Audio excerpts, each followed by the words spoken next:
do I have? A battle in the heart of Alabama caught our attention. Coal miners in one community, they've been on strike now for months. Working as long as 12 hours a day, 7 days a week, in some of the most dangerous conditions.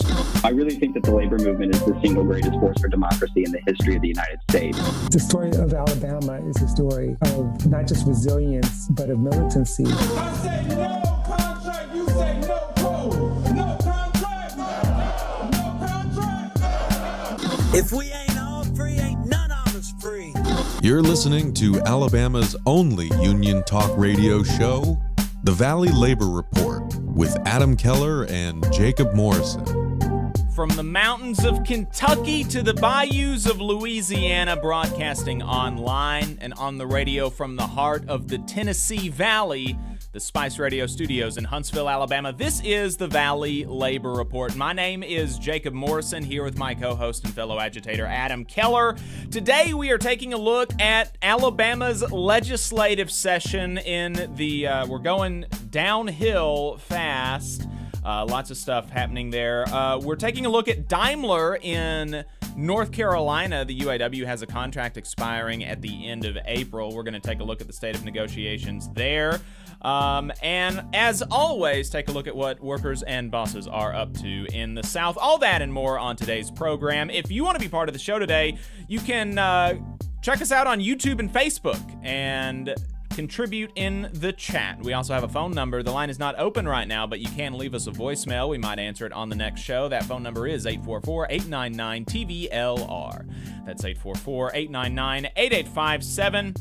If you haven't gotten enough of us by the time that we wrap up here on the radio, or if you just want to see what we're up to throughout the week, you can find us anywhere you find anything online, particularly at our website, TVLR.fm. You can subscribe to our newsletter there, get Last Week in Southern Labor and Boss Watch right in your inbox every single week. We're also, of course, on Facebook, YouTube, TikTok, wherever you get your podcasts, all at the Valley Labor Report. Just a reminder, your support helps us stay on the air. Our largest single source of funding comes directly from our listeners, so make a one-time or recurring monthly contribution at tvlr.fm/donate.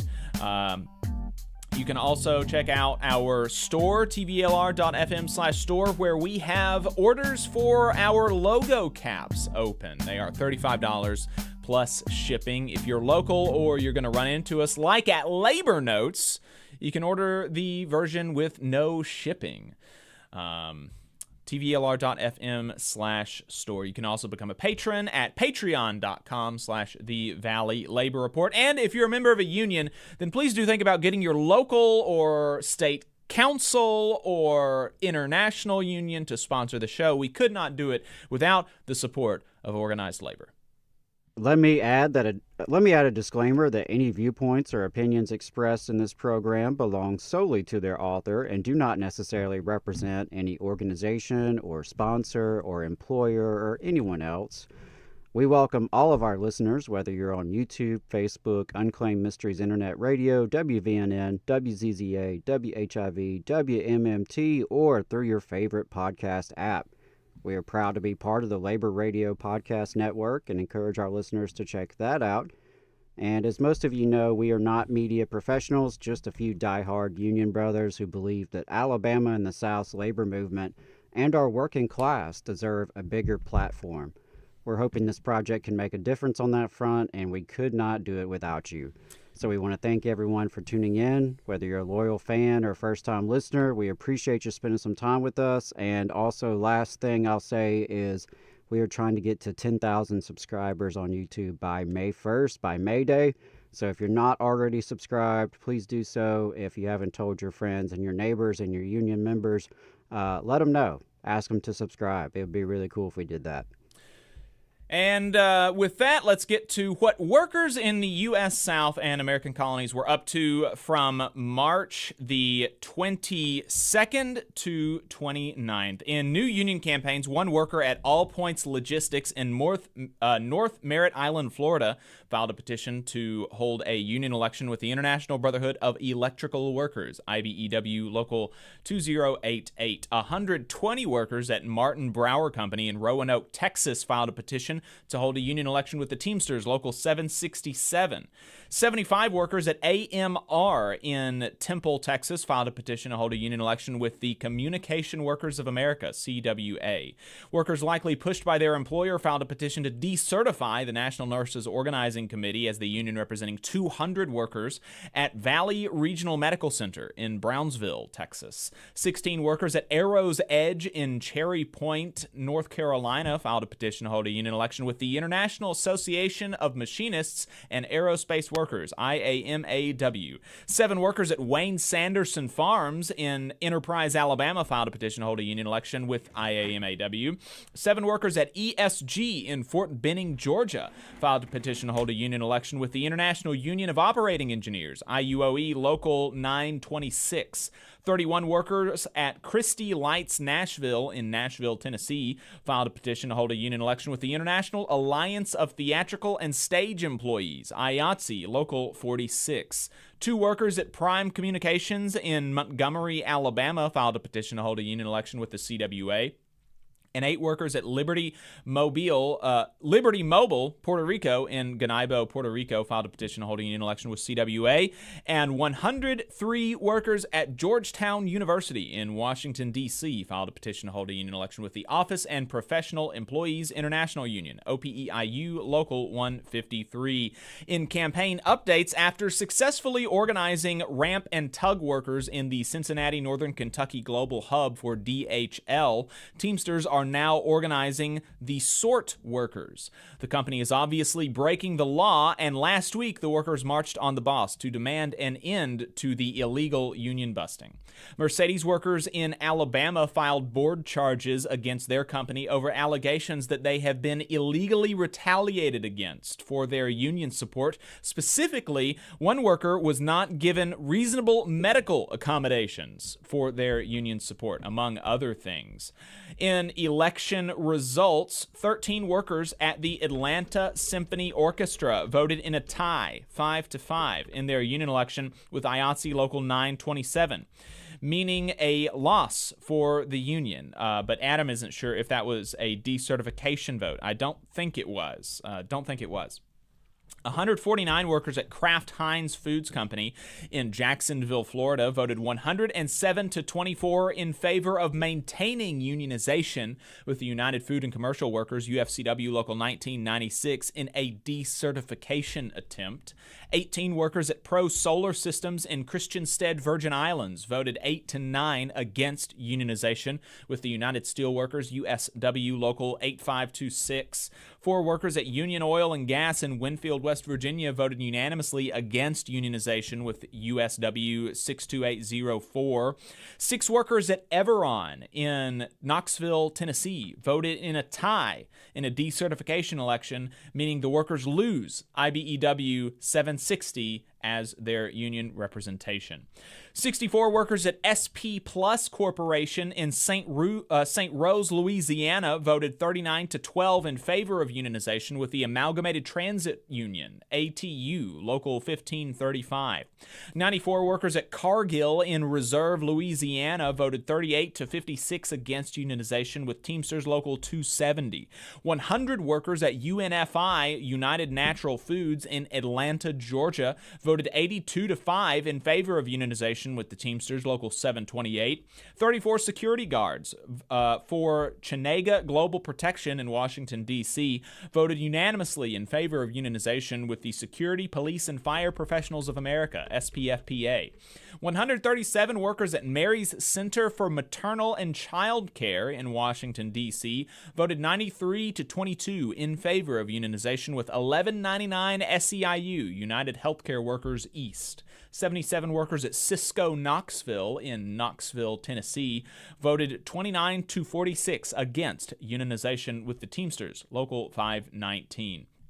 In settlements, grievances, and unfair labor practices, the International Union of Painters and Allied Trades secured over $100,000 in stolen wages for 60 Nashville painters.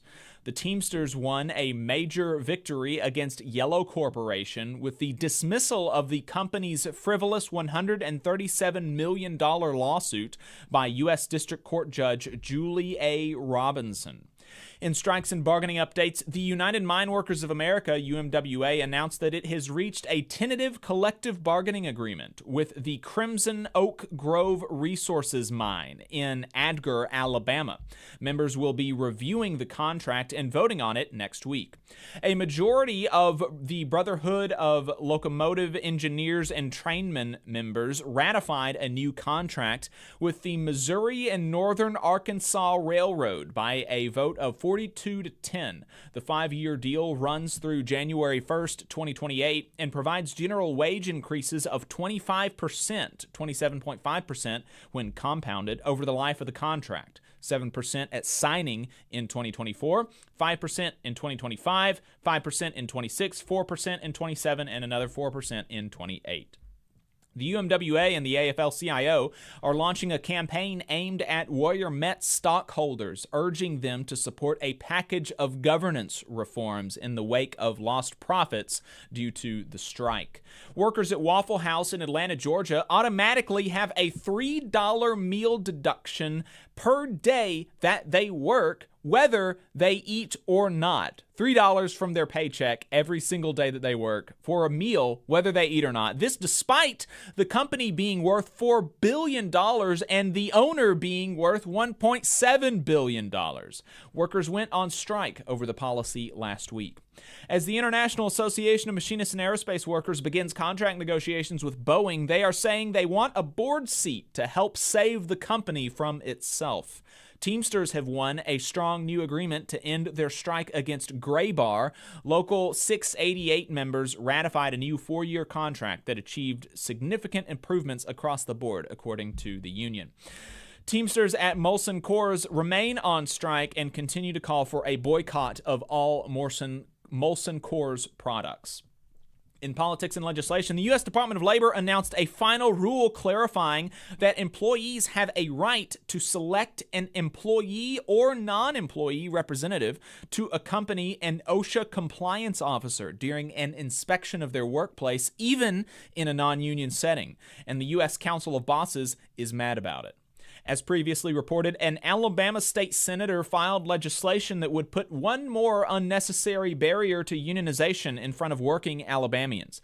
The North Alabama Labor Council, who we may have some connections with, came out in opposition to the bill last week. That opposition was covered in multiple outlets across the state.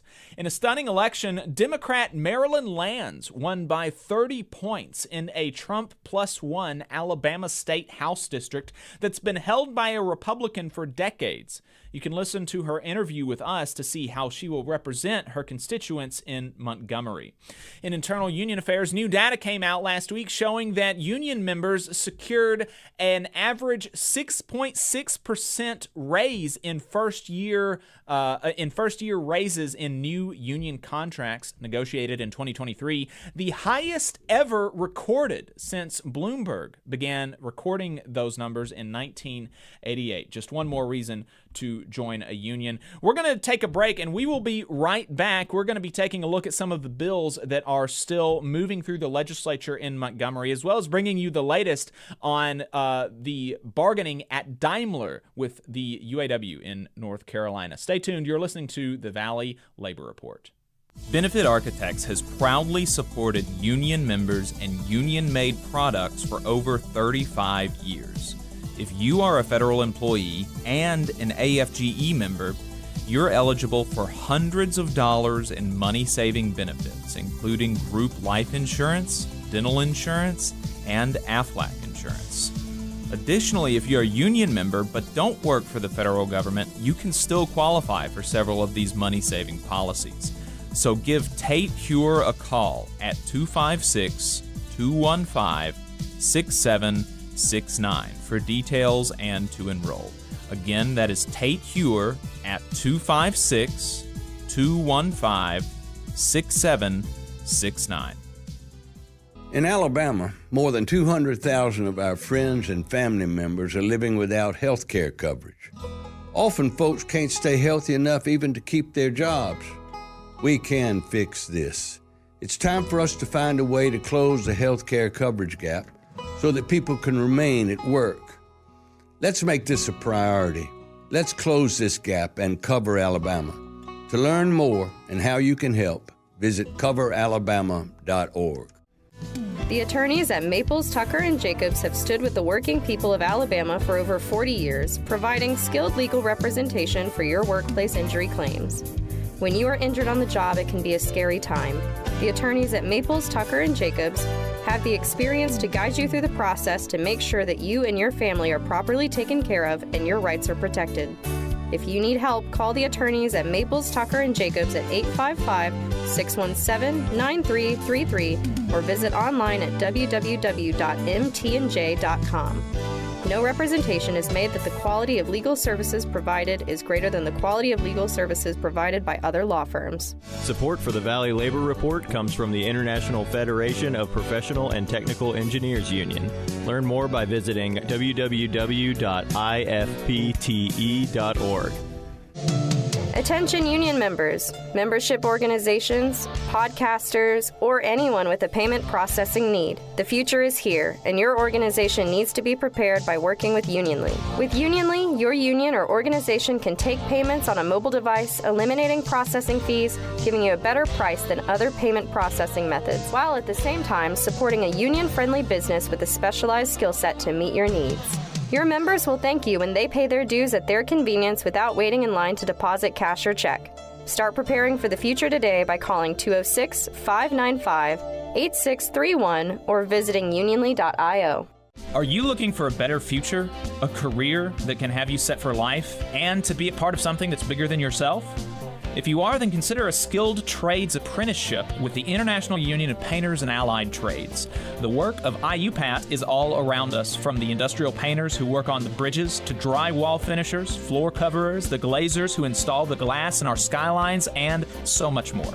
With an IUPAT apprenticeship, you earn while you learn and receive benefits while learning the trade, including a pension. We provide world-class education free of charge. That's right, no student debt. Our starting salaries for apprentices that graduate is above the national median salary with benefits for entire families. And you have the flexibility to take your trade wherever you'd like in the country to work. IUPAT District Council 77 covers our entire region, so give Adam Booth a call at 205-603-3142 for more information. Again, that phone number is 205-603-3142. Come build a better future with us today and join IUPAT. I'm attorney Tommy Sinyard. When you've been injured and need help, you need a lawyer who's with you. Sinyard Law. You need attorneys always available to take care of you. Sinyard Law. And keep you in the loop. It's your case. You need to know what's happening. Sinyard Law. And never a charge to meet with us to evaluate your case. Sinyard Law. A new firm, but an old name. One that will stay with you every step of the way. Sinyard Law, the name with proven results. Support for this program is provided by the International Association for Machinists and Aerospace Workers, Local Lodge 44 in Decatur, Alabama. Learn more at iamaw44.org. Come on, you poor workers, good news to you I'll tell, how the good old union has come in here to dwell.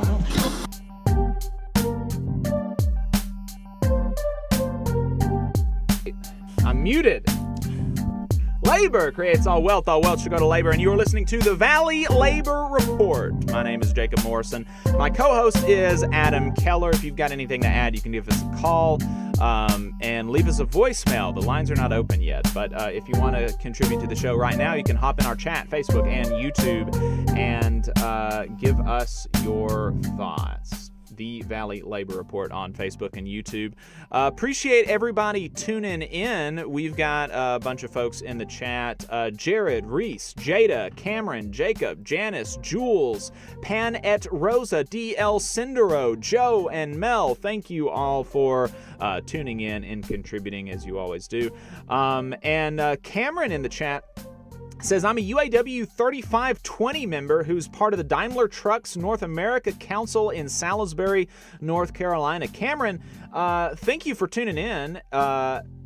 If you would like to call in during the second half of the show, we will, the phones should be open at that time, and you are more than welcome to do so. Interested in how things feel as they progress on the ground. Speaking of Daimler, though, I wanted to play you the most recent video from the UAW about the contract negotiations that are going on there, and then I want to relay a statement that was given to us by another UAW member over at Daimler in North Carolina. And you all know the UAW is consistently putting out amazing videos. Their communications department is great, and so stuff like this is really great for us to be able to share with you. So here's the latest update from the UAW on the negotiations at Daimler. Who are we? We are the employees of Daimler Truck. We are moms, dads, aunts, uncles, sisters, brothers, and neighbors that come together and become the makers of Freightliner and Western Star brand truck, as well as Thomas-built buses. It's a great place to work, but it's not like it used to be. I mean, where it used to be a good job, now people's trying to figure out how to cover their bills. We used to be the destination employee, but now it's changed. It ain't like it used to be where you could make it on one income. Like it used to be. Where we used to be. That's the way it used to be. What it used to be. It used to be a premier place to work. Not like it used to be. It used to be. Where it used to be a place where people said, you work at Freightliner, you make good money, you got good benefits. But now it's you work at Freightliner, you get laid off.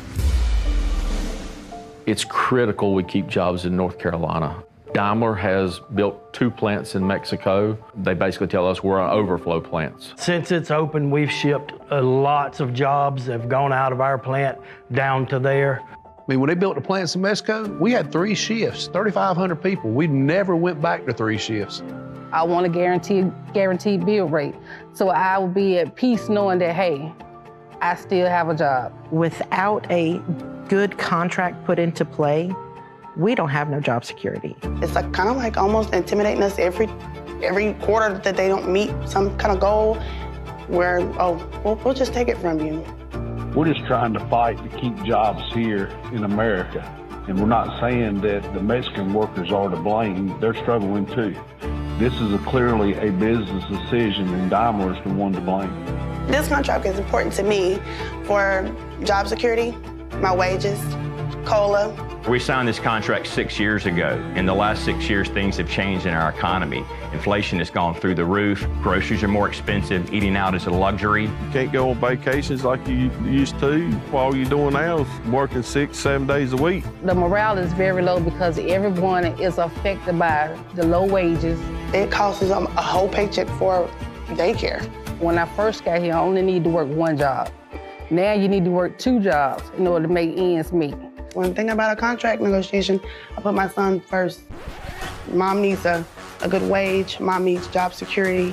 Mom needs cost of living. Mom needs all these things to make sure his future is bright. The negotiations that we have coming up are really important. We're no longer settling for what they want. They're going to settle for what we want. We insist on living wages for everyone. We insist on affordable and accessible health care benefits. It is our time to fight. It's our time to stand up and fight for what we deserve. I'm willing to stand on the picket line if that's what I have to do. The company's got record profits, and it's time for us to stand up and say, hey, it's time to reset the standard.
Lee.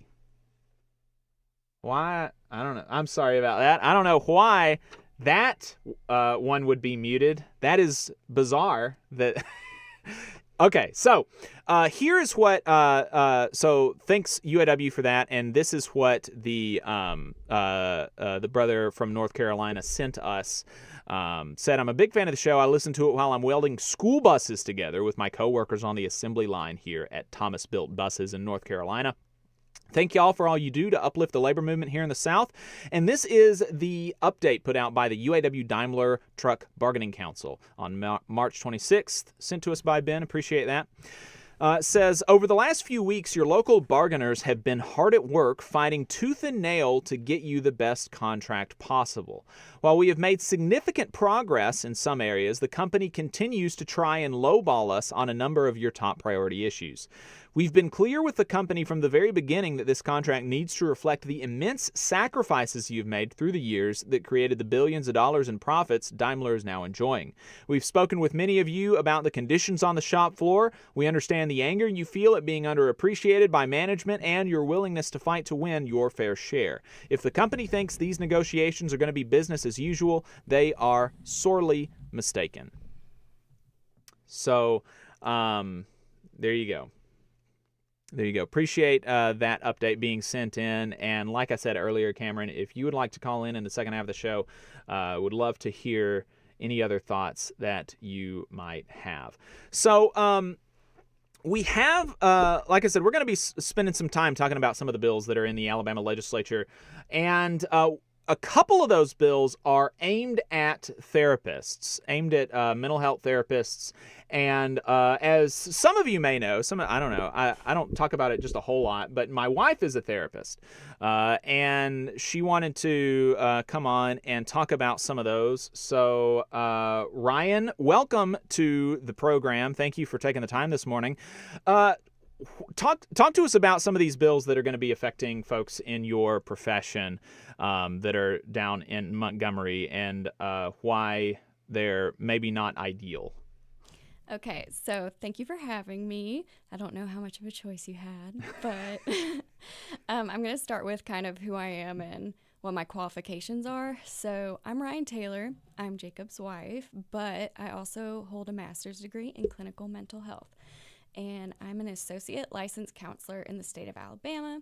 I started working with adolescents during my practicum experience in 2021 and throughout my internship and following graduation, and I currently work with adolescents. That's the population I am most passionate about working with. And I'm also going to say any statements I make or any opinions I share are not a reflection of any schools, school systems, school districts, organizations, or boards I am or have previously been affiliated with unless I expressly state so in this discussion. So a couple of the bills that are both in our state house and state senate will really impede some of my work and some of the work of other counselors and social workers in the state that we frequently say we want more of and need, but it kind of seems like we do everything in our power not to make it an easy thing to do.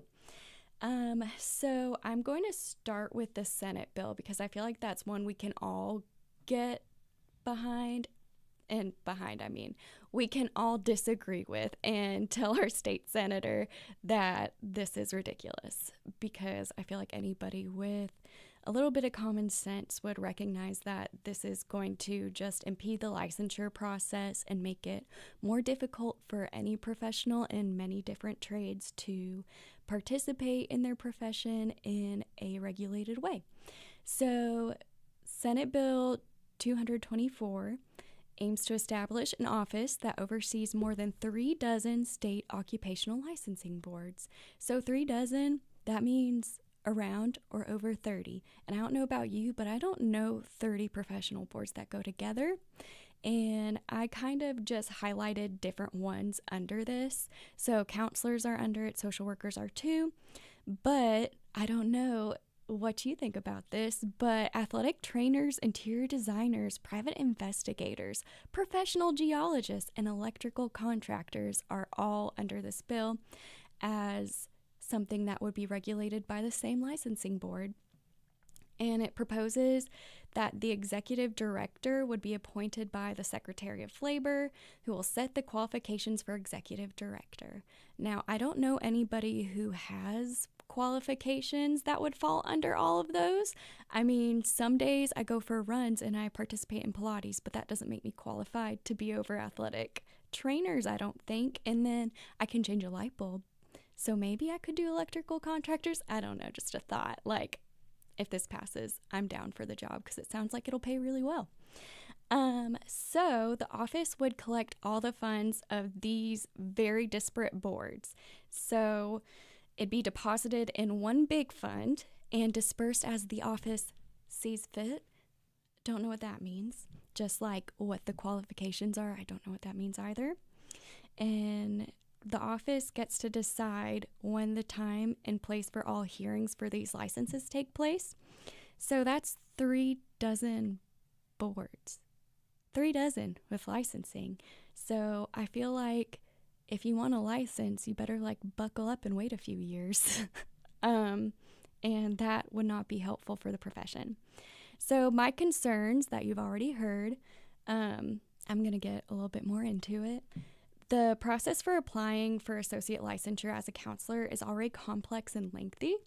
We're required to provide transcripts, find a licensure supervisor, and somehow find a job without the license prior to submitting an application.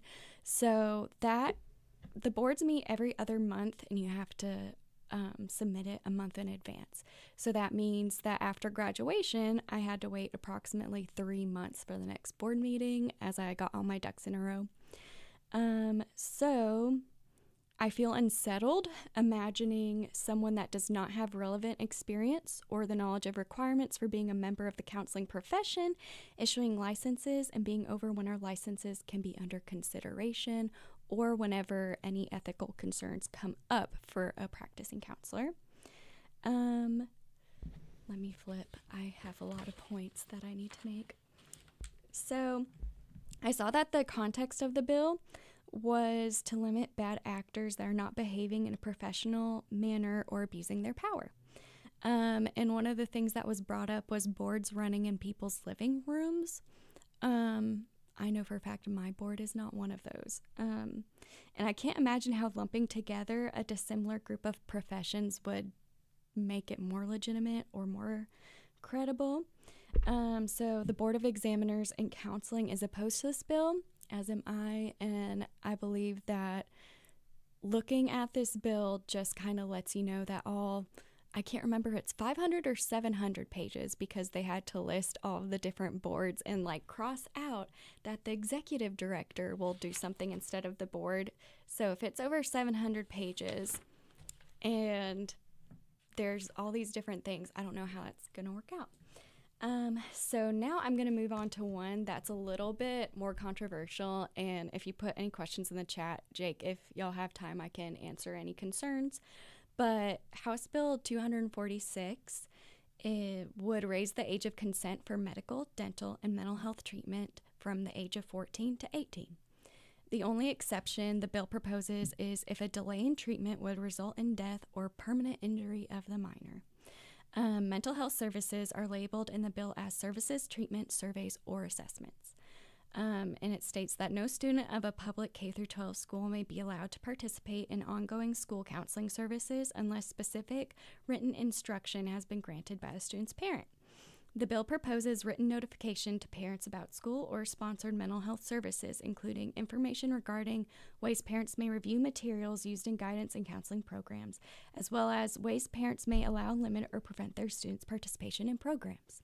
So that wording can already let you know that the specificity can greatly, I don't know if the word delay, but cause obstructions in counseling treatment, even if it's agreed to because of the amount of this. I will set out letters and, well, I'll get back to that. But anyway, okay. So Written permission shall be specific as to any treatment and not broad in nature, which can be difficult because the different kinds of interventions we go into are, I'd say, broad in nature, like cognitive behavioral therapy. Not sure if anybody's familiar, but it's a lot of what's in like self-help books and reframing your thoughts. And there's a few different ways to engage in that. And I also use Sandtray and things like that. And so should I sit down and be like, today we're doing Socratic questioning. Today we're doing reframing thoughts. Today we're doing doubt labels. And I go back to, so the exception gets more specific at the end, and that's concerning to me because the delay in treatment that will result in death or permanent injury is now specific to a physician's judgment that an attempt to secure consent would result in delay of treatment, which would result in death or permanent injury of a minor. And so that can be limiting and scaring some people away from intervening. So in 2021, the CDC identified that 42% of high school students felt persistently sad or hopeless, and nearly 1/3 of students experienced poor mental health. The CDC additionally highlighted that 22% of students seriously considered suicide and 10% attempted. So, how does this impact you and your community? Seeing students when they begin experiencing anxiety and depression is crucial for the well-being and overall health of our adolescent population. So something I frequently say that I learned listening to a play therapy podcast actually is that you can't teach somebody to swim when they're drowning. So it's a lot more helpful for me to meet somebody as they begin experiencing these symptoms versus the first time I meet them, they're in crisis and they already have suicidal thoughts, a plan, and a method, and they have to be hospitalized. Because after that, it's a lot of scrambling to get students back to stability versus starting in a spot where they can implement practices that will protect their mental health and their development.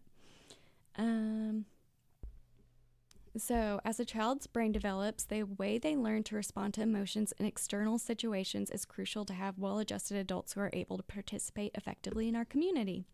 And I'm someone who's worked in schools with students on a variety of interventions, including but not limited to cognitive behavioral therapy and dialectical behavior therapy techniques, Sandtray and play therapy techniques, and I've seen significant progress made in the lives of students I work with. This includes improving mood, communication with parents and peers, ability to cope with difficult feelings, and more. So the majority of students I see allow me to communicate with their parents through a release of information form. So it's not like if a student begins engaging in services, it's like, sorry parent, like, you're out of luck. There are releases of information for communicating with parents about treatment recommendations and when we start seeing students, what progress is being made, and we greatly encourage students to do that. However, the exceptions are for students who would be punished or negatively impacted by parents that are not supportive of mental health. So the internet has allowed misinformation to be spread about a variety of public health concerns, which includes mental health.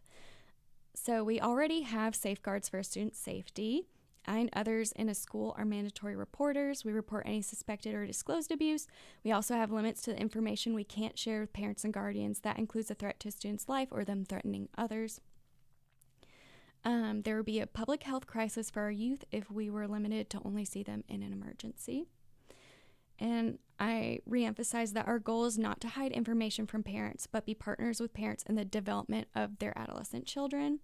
However, in situations, like I said, that a parent would be punitive towards their child sharing abuse or considering situations in the home, I will safeguard that right to a child's confidentiality. And I will note that previously, when I have expressed concerns about different situations happening in a child's household, or if I've had to call DHR, I have had parents limit my access to their child. So that's one of the situations that bill could cause.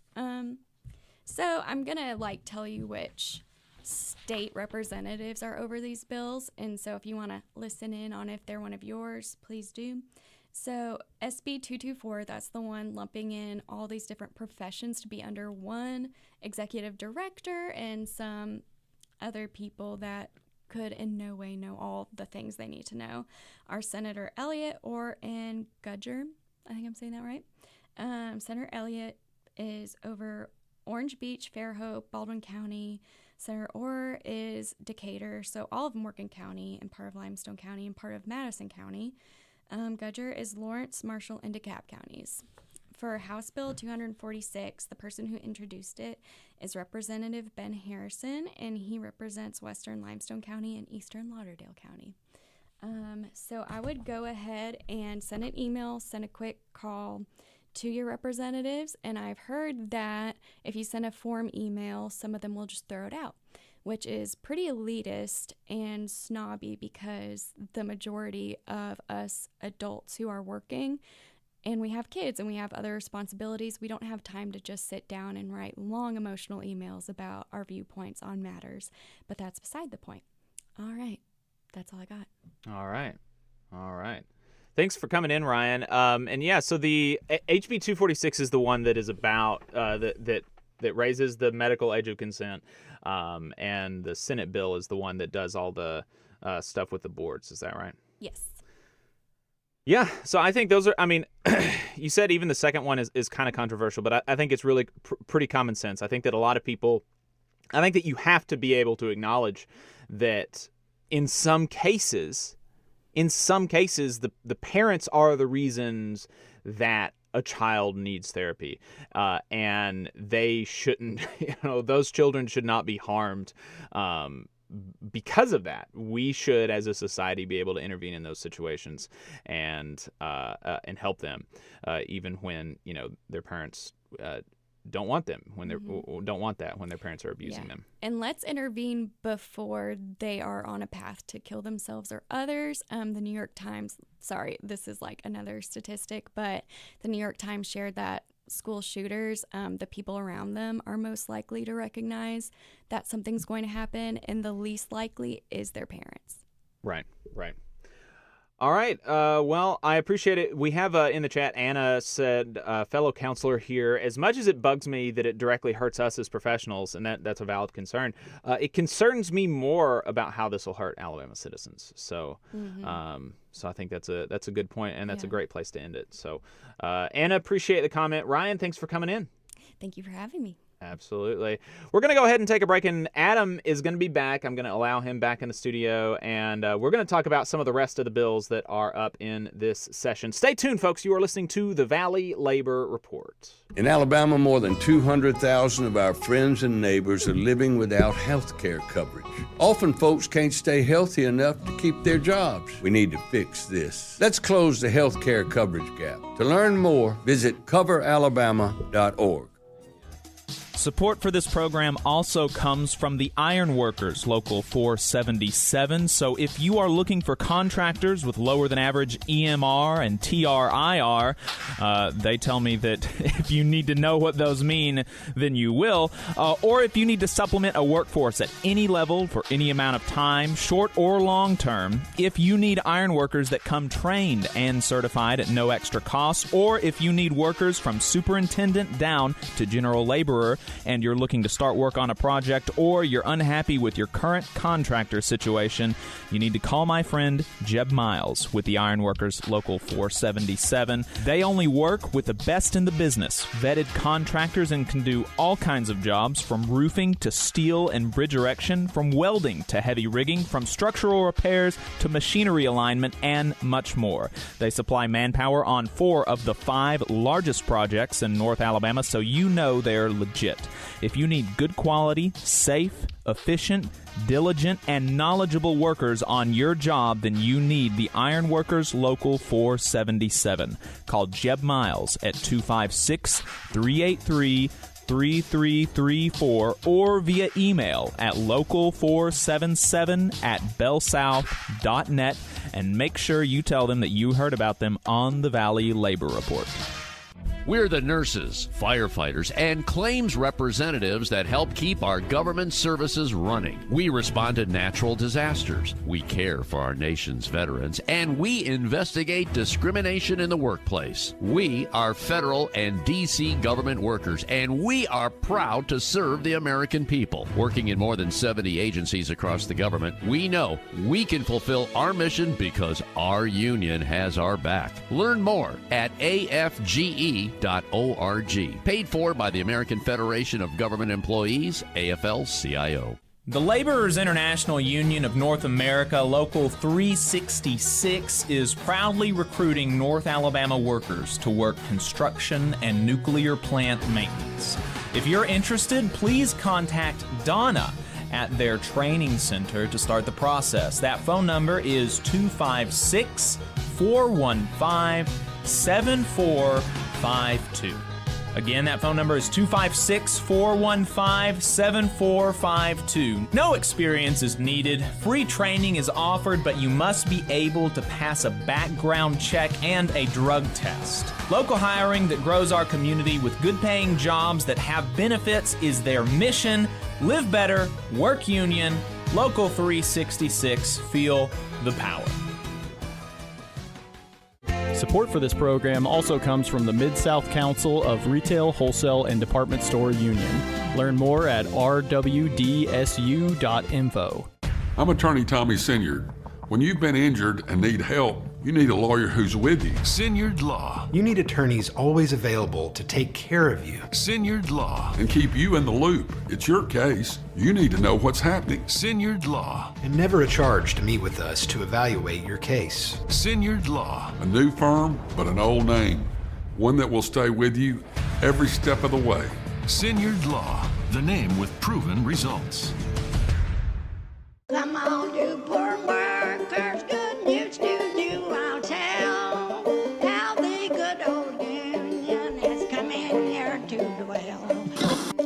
Alabama's only union talk radio. This is the Valley Labor Report. My name is Jacob Morrison, here with my co-host Adam Keller. Appreciate everybody tuning in. Thanks again to Ryan for talking to us about those bills. Those bills are bad. Not good. We've got some other not good bills, though. Before we talk about those, Adam, you were talking to Ryan during the break about, some of your shared experiences, you having been in the classroom and having been a mandatory reporter before. And so obviously that's not the same thing as being a therapist, but, there are some similarities there. And is there anything else that you would want to add about the effects of this legislation as a former teacher? Yeah, I just wanted to emphasize how silly it is to try to raise the age of consent for treatment like that, because it is not uncommon, unfortunately, as a teacher or a counselor, other, quote unquote mandatory reporter in a school system or that sort of environment, it's not uncommon for kids to come, confide in you with some really dark stuff. There are things happening to, teenagers out there that is just really disturbing and troubling, and unfortunately it's a reality we have to confront. And this is, the exact opposite approach. I mean, this is going to get less help in front of less people. And that's the exact opposite direction we need to go in. As someone who taught high schoolers, the 14 to 18 age range, it's very troubling, and they need more help. Right. They don't need less help. There's a mental health crisis in our state and in our country. And so, I can speculate as to some of the reasons behind this bill, but, I have been a teacher where students have come to me and told me they've considered suicide, and I've had to go and talk to the authorities and do all that process. And it's not a fun position to be in. It's a very scary position to be in, both as a human being concerned about this young human, right? But also as a professional, and you're concerned, like, did I take all the right steps? Did I dot all the right I's and cross all the right T's? Like, is my license on the line? That sort of thing.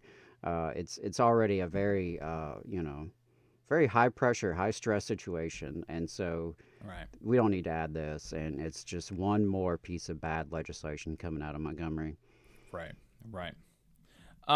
So there's some other legislation that's affecting children specifically. What are some of the other legislation that would be affecting children that you're keeping an eye on? Sure. Yeah. A couple good ideas. I'll start there with a couple of good ideas. One would be summer EBT. That is, the summer food stamp program that basically is there to fill the gap left during the summer session, right? A lot of kids depend on school meals.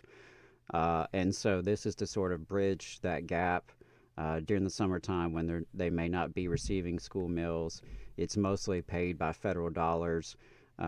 I'll have to get back to you on the exact amount it would require Alabama to pay, but it's a very marginal amount to fund this program. It really helps families. Same with Universal School Breakfast. Again, another program mostly subsidized by the federal government. It's a no-brainer. It would, for a small investment, we would be able to ensure there's less child hunger, and that's a pretty big deal, right? Right. When kids are hungry, I'm not really that concerned about, well, do they deserve it? Why are they hungry? Like, no, I want them to be fed. I want hungry kids to be fed. And I think when you have policy solutions on the table to do that, you need to take advantage of it. So those are two I wanted to lift up.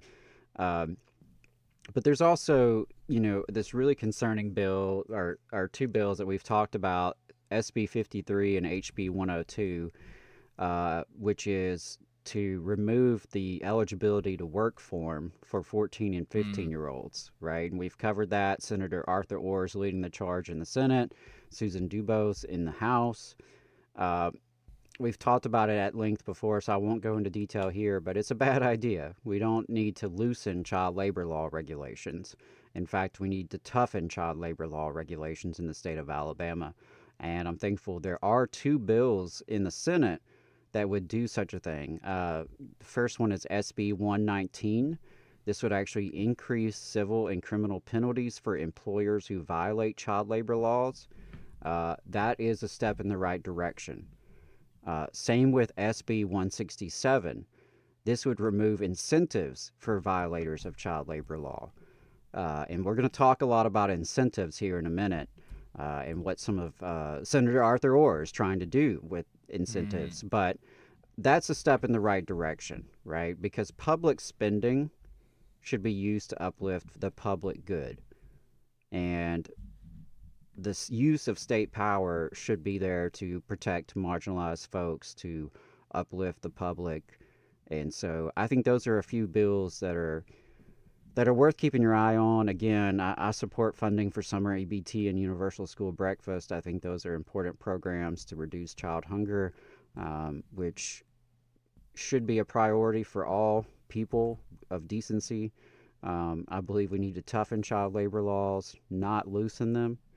And so those are a few that really come to mind that are around children, and I mean, there's so many more. There's so many more bills that are out there. I know there is a tax cut on the table for baby diapers, baby supplies, baby formula, menstrual hygiene products. It would remove the sales tax on that. Now that's a bill that Arthur Orr is also sponsoring.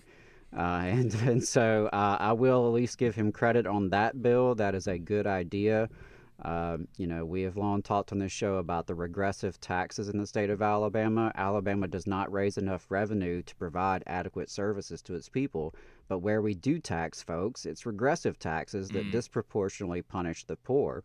And so, we're fans of removing the sales tax on groceries. Looks like that may not happen any further this year, at least, which is a disappointment. But I do think this bill to remove sales taxes on these feminine products and maternal products, I think that's a really good idea. That's something that does help families, and I would love to see more of our energy in the legislature directed like that to help families. right? Right. Because a lot of talk goes around about family values, but when you rank at or near the bottom of everything good and at or near the top of everything bad, when it comes to quality of life in the state of Alabama, you can't really talk about family values, not Right. with a straight face, unless you're doing something to support working families. Right. Yeah. Yeah, absolutely. So so that's kind of the roundup on legislation affecting children in Montgomery this year. Mostly bad, some good. So Yeah, and there's some other bills, that I'd like to shout out. I don't know if you wanted me to go ahead and hit those now. yeah, let's go ahead. There are several other bills, outside of what would be, directly impacting children. I think, everything kind of affects everybody in the general sense. But do you want to talk about, the raft of other legislation first, or do you want to talk about the voluntary recognition bill? Let's just go ahead and wrap up with some of the other bills with some quick hits and just give you some highlights of what we're monitoring in the legislature. We've mentioned this last week, and I really encourage people to share this video about HB 92. This bill would make it more difficult to win asbestos exposure claims. We need to oppose this legislation, without a doubt. Share that video. We're going to try to get the word out more, in the best of our abilities as labor leaders. But we really need people to spread the word about HB 92. That almost slipped under our radar, so really appreciate being alerted to that. We're going to talk more about SB 231 in a moment. That's a bill we're definitely fighting against. And I mentioned the child labor law reform that we're against. Again, that's SB 53/HB 102. I'm a fan of public transit. And I think public transportation is a good thing. It increases workforce participation rates. It, helps poor and working class people. It creates jobs, and it helps the environment. For all those reasons, it's a good thing to do. Alabama invests $0 in public transportation right now. So I would love to see that change. I know advocates were pushing for an appropriation from the general fund, and the governor did not do that. So folks kind of have turned to a legislative strategy, which they're pursuing with Senate Bill 91. It would add a $5 fee to car tags to go to a public transportation trust fund.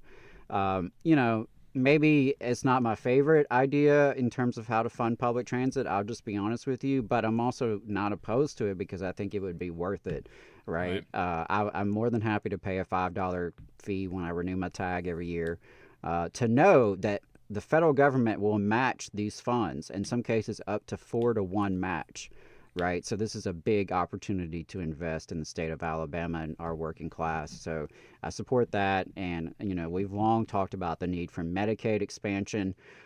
We are talking to legislators about that. The governor has the authority to do it.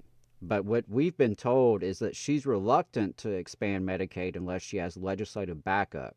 So we do need folks contacting not just the governor, but their state rep, their state senator, and talk about closing the coverage gap. There are hundreds of thousands of Alabamians who are caught in a coverage gap right now. They don't make enough to afford health insurance, but they make too much to get Medicaid.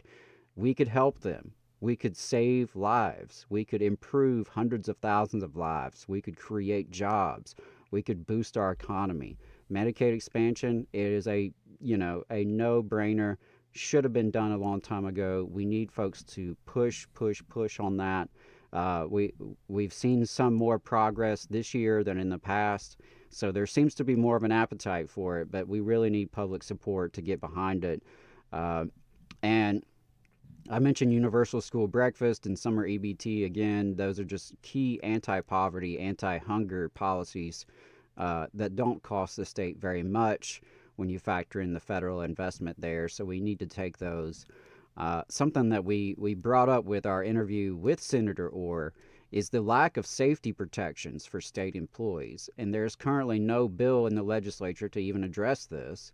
But we think it's important to keep that issue alive and out there in the dialogue, because currently, if you work for a state or local government in Alabama, you have no OSHA protections.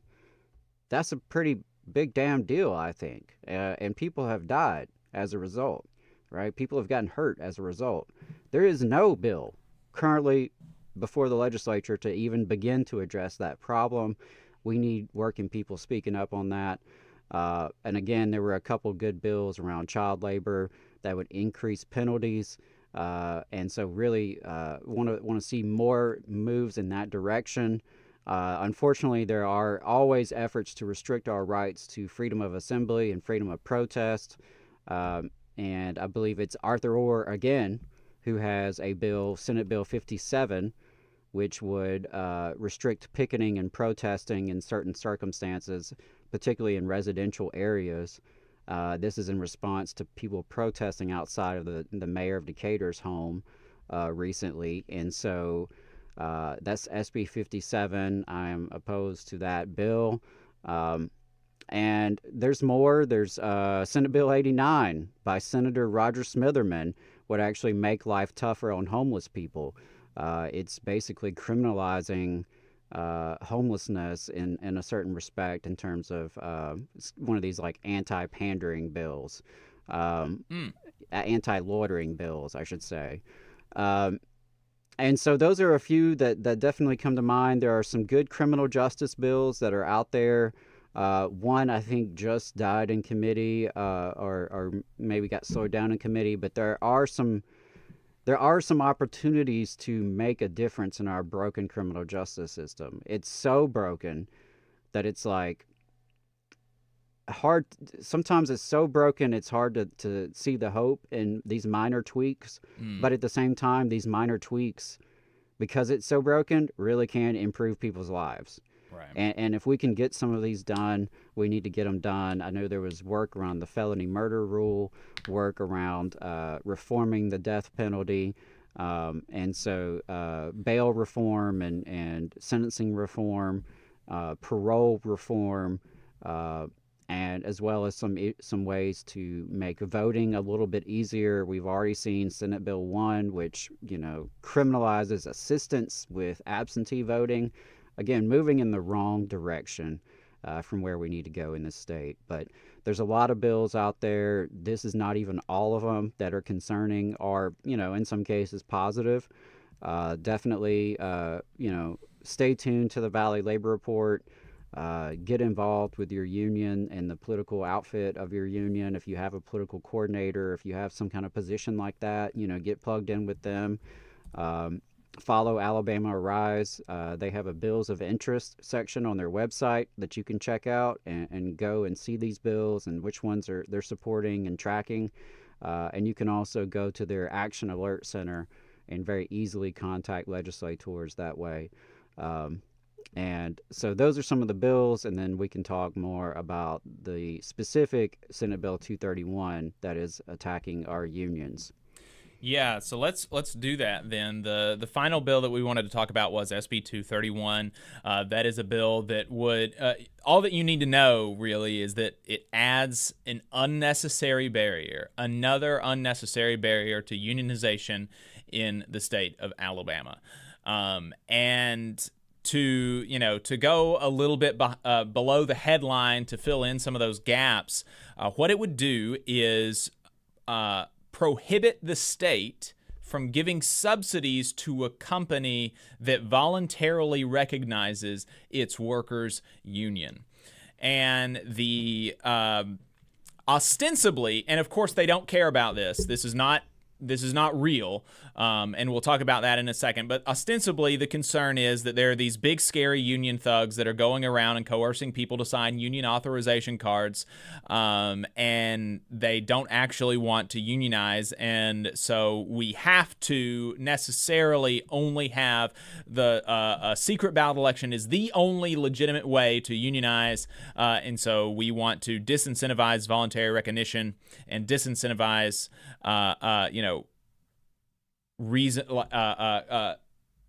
good, communication and collaboration between the workers and their employer through the unionization process. We want to disincentivize that, and we want to make it as long and drawn out and adversarial as possible. That's basically what this bill does. And the reason that I say, there are multiple reasons that I say this is, they don't actually, the people who are pushing this bill do not actually care about the sanctity of a secret ballot election, is because, for one, there is already a process by which a worker who feels that there has been some untoward behavior in the collection of authorization cards, a worker who feels that way can already file a challenge with the National Labor Relations Board. They are already notified of their right to file said challenge during the voluntary recognition process. And Adam can speak to that, having just went through the voluntary recognition process himself. So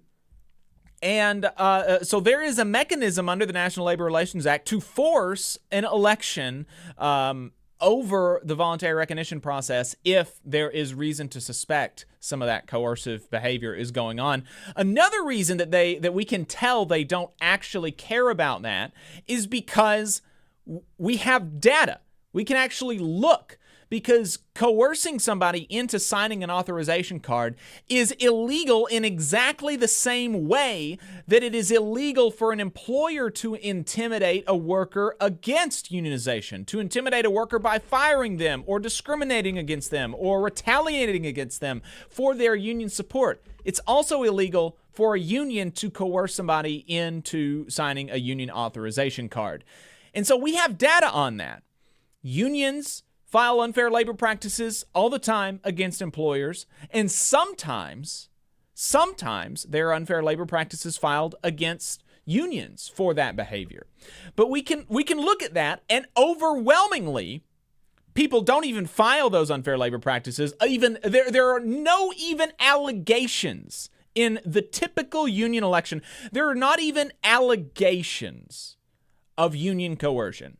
Okay, so that's number one. And then number two, even when there are allegations, they are found to be unfounded. They're not found to have substance. Whereas in virtually every single union election, there are allegations of employer interference in the election process, in the unionization process, and those allegations are by and large found to have merit by judges, by people with expertise in labor law. We can take a look at the and then the idea that, they're just not filing it because they're so scared is another silly thing that you shouldn't believe, because of course the anti-union workers would not only have their employer to back them up in a case like that, they would also have the entire apparatus of the union busting law firms and national right to work freaks and all the people like that. So the fact that they have this entire arsenal of boss resources behind them, anti-union workers, and there aren't even allegations in the vast majority of union elections, that should tell you that the myth of this union thuggery and coercion in the unionization process is just that. It's a myth. It's not true. It's not true, and we have the data for that. What this is, and also it's also worth noting that this is by and large, for either side, not consequential. It's by and large, for either side, not consequential. It's largely a symbolic fight because over the last 20 years, according to the Alabama AFL-CIO, Bryn Riley, there have only been 2 voluntary recognition processes in Alabama in the last 20 years, right? So there have only been 2 companies in the last 20 years who have voluntarily recognized their workers' union.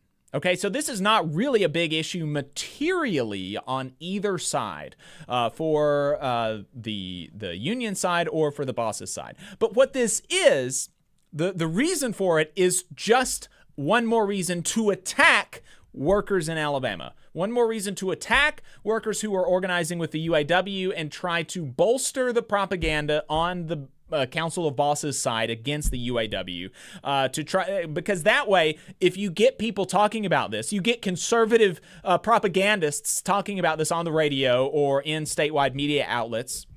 That's one more way that they can slide in these lies about union thuggery and union coercion and things like this, and then one more instance for readers and listeners to take that in, right? And so it's just an avenue by which these lawmakers and the people behind them are attacking workers. It's class warfare, and it is insulting. It is absolutely insulting, and frankly, you should be insulted that this is the thing that they are taking, that they are making a priority. Making it a priority to try to end the virtually non-existent practice of voluntary recognition in the state of Alabama, a process by which, can smooth over labor relations and show that an employer wants to negotiate in good faith and deal with their workers in good faith as equals. They want to try to eliminate that virtually non-existent practice at the same time that we have employer lawlessness across the state, and particularly in the sector of relevance, the auto industry. We have seen time after time after time over just the last 2 years of these multinational foreign companies violating U.S. federal law, the Occupational Safety and Health Act, exposing workers to working conditions that are so dangerous as to be illegal, violating the National Labor Relations Act, illegally interfering with our right to organization, the Family and Medical Leave Act, illegally violating our right to protected leave in instances where I am undergoing major surgery or I have a family who's doing that, illegally withholding our right to that. Illegally violating the Equal Employment and Opportunity Act. I mean, all of these federal labor laws have all been violated by many of these companies, and that's an actual violation of the law. And you do not see these people coming in trying to ensure the integrity of, the election process by making sure that this behavior is punished, or trying to ensure the integrity of labor relations by ensuring that, law violators are punished. You don't see any of that because they're not neutrally concerned with ensuring that elections are fair or neutrally concerned with ensuring that workers are taken care of. They are singularly concerned with attacking working people. That's all this is. And that's all you should take it as. You should not think any more deeply about it than understanding that SB 231 is an attack on Alabama's workers. And that's all there is to it. Adam, was there anything else that you wanted to add to that? Well, yeah, actually, even though that is all there is to it, I do want to add some stuff to it. Just to kind of put some numbers to some of what you were saying. I found from the Economic Policy Institute that U.S. employers are charged with violating federal law in 41.5% of all union election campaigns. Now, this was from 2019, before organizing in Amazon and Starbucks really took off. So, if anything, I would imagine this number is significantly higher. They found that 1 out of 5 union election campaigns involves a charge that a worker was illegally fired for union activity. Employers are charged with making threats, engaging in surveillance activities, or harassing workers in nearly a third of all union election campaigns. Beyond this, there are many things employers can do legally to thwart union organizing. Employers spend roughly $340 million annually on quote-unquote union avoidance consultants to help them stave off union elections. This combination of illegal conduct and legal coercion has ensured that union elections are characterized by employer intimidation and in no way reflect the democratic process guaranteed by the National Labor Relations Act. So, all that to say, especially in the state of Alabama, a secret ballot NLRB election could hardly be considered a free, fair election. Right. It's not a free, fair election. Right. Exactly. And so I want to speak briefly from the perspective of someone who has undergone voluntary recognition, right? I've experienced this phenomena that they're talking about. There are 2 main ways you can get a union, right? And I'm talking in the private sector that falls under the National Labor Relations Act. There are 2 pathways. There's the secret ballot election that most people know about, and there's the voluntary recognition. So the voluntary recognition is a process that allows the employer to recognize that a majority have already signed union authorization cards. Therefore, there's no need for an election, right? How it happened in my workplace is that people started talking. We had conversations. Next thing you know, we had an organizing committee. The organizing committee had one-on-one conversations with the rest of the staff, multiple rounds of conversations. We all talked, we listened, and we decided that we were going to be a union. And we all gathered together after, the course of this campaign, and we all decided, 14 out of 14 employees decided of their own free will to sign union authorization cards. And by the way, all 14 also signed membership authorization cards, right? Because you can vote yes to a union, you can sign yes to a union and not even join the union because it is a right to work state. But all 14 employees said yes to the union. All 14 said they wanted to become members of the union.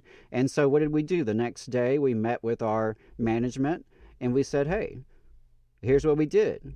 We've got a stack here of 14 signed authorization cards, and we're a union now.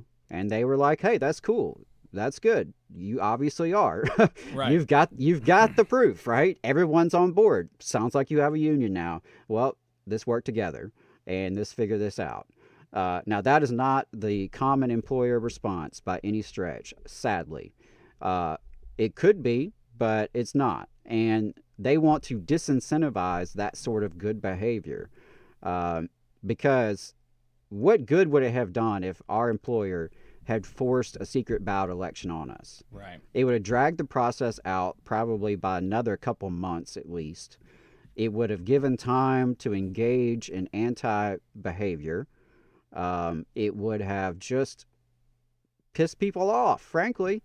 Right. If we all signed cards and we still had to go through that process, in no way would that have been a more fair or democratic or transparent process.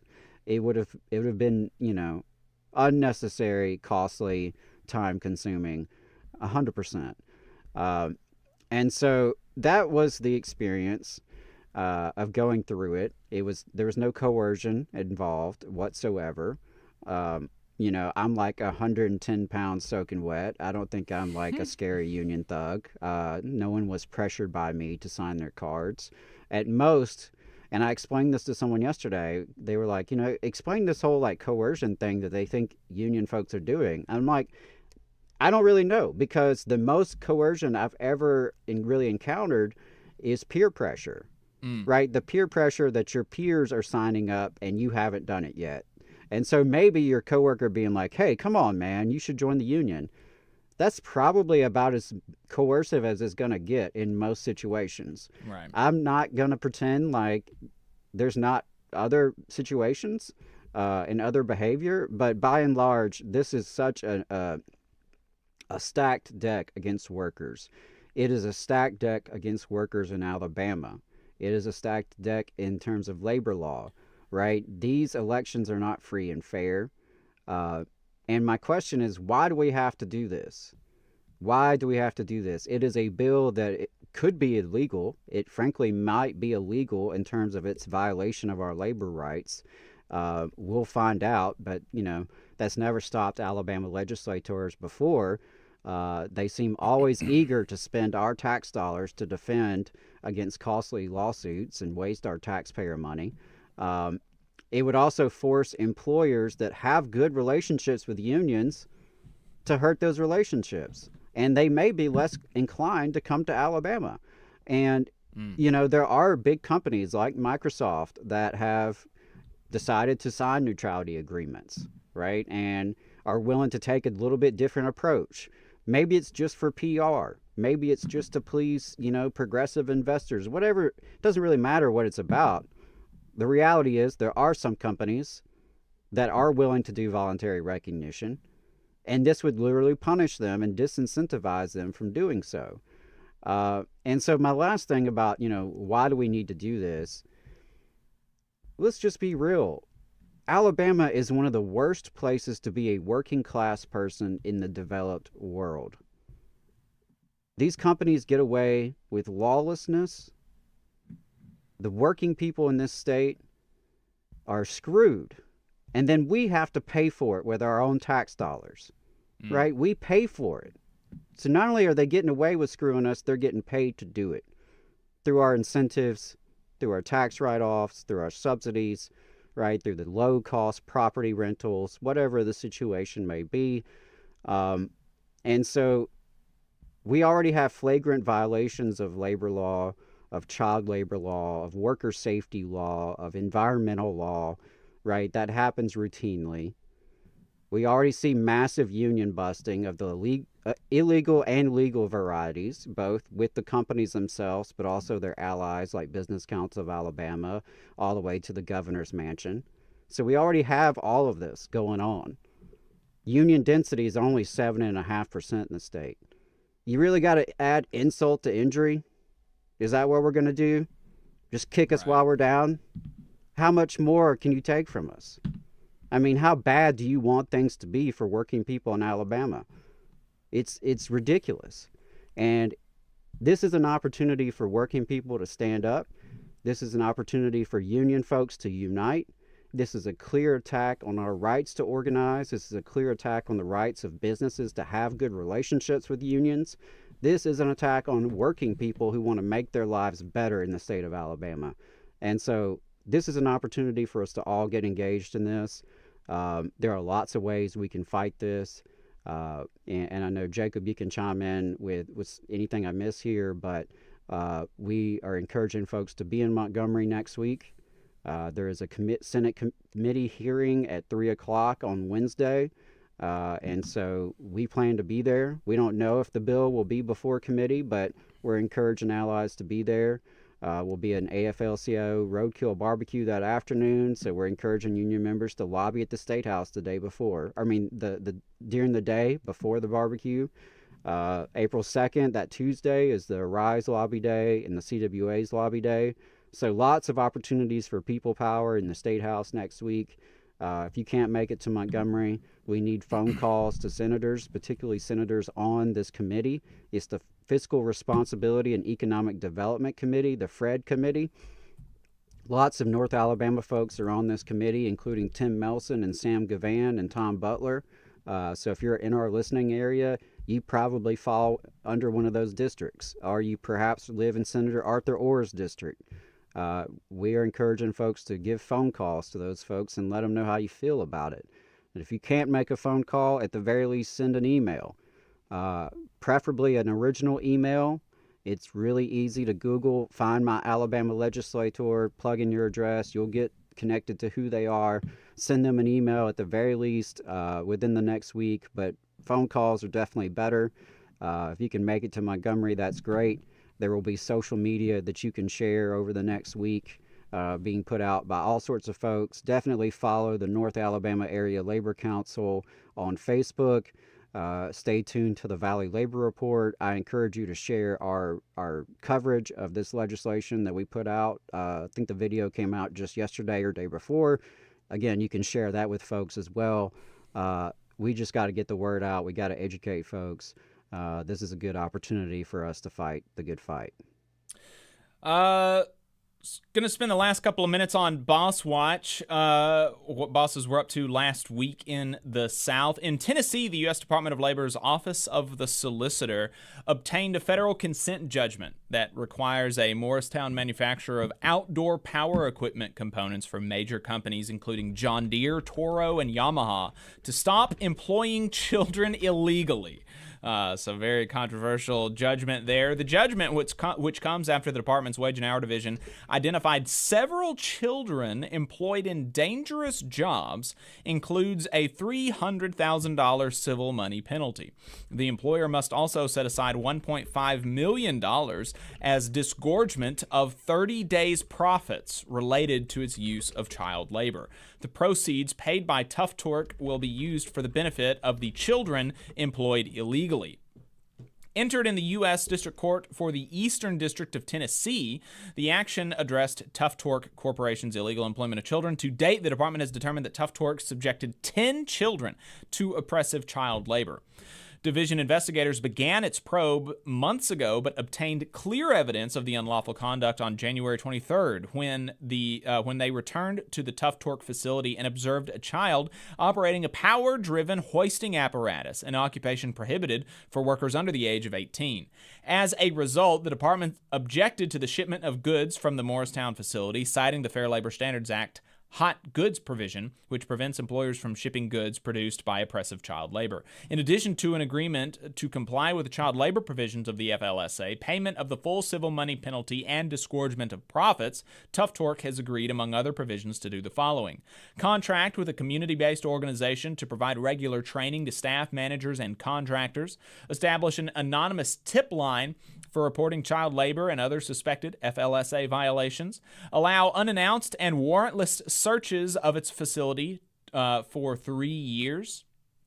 And refrain from entering any new contracts with staffing agencies or other contractors with child labor violations, and will require contractors to disclose child labor violations and hiring protocols.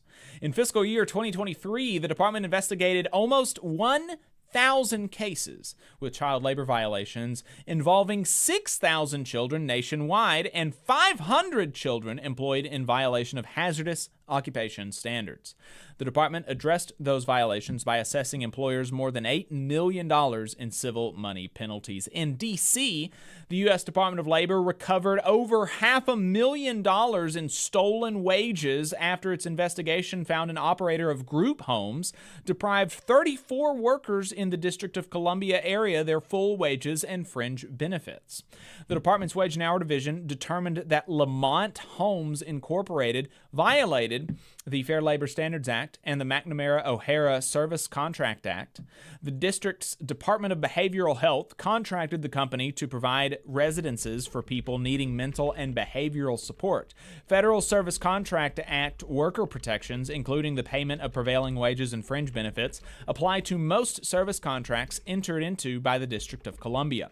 Division investigators found Lamont Homes violated federal law by failing to do the following: classify workers properly based on the duties they perform, pay the prevailing wage rate required by the SCA wage determination, compensate workers for all hours worked, including weekend hours, pay fringe benefits, including health and welfare, vacation and holiday pay proper overtime rates for hours over 40 in a work week, and maintain records of actual hours worked.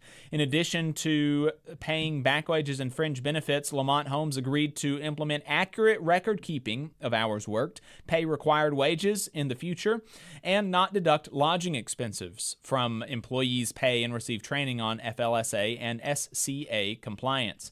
In Georgia, Iron Hill Brewery of Buckhead LLC and Iron Hill Brewery LLC, a chain of breweries and restaurants, illegally discriminated against an African-American employee when it fired him because of his race, and in retaliation for reporting discrimination against women and Hispanic employees.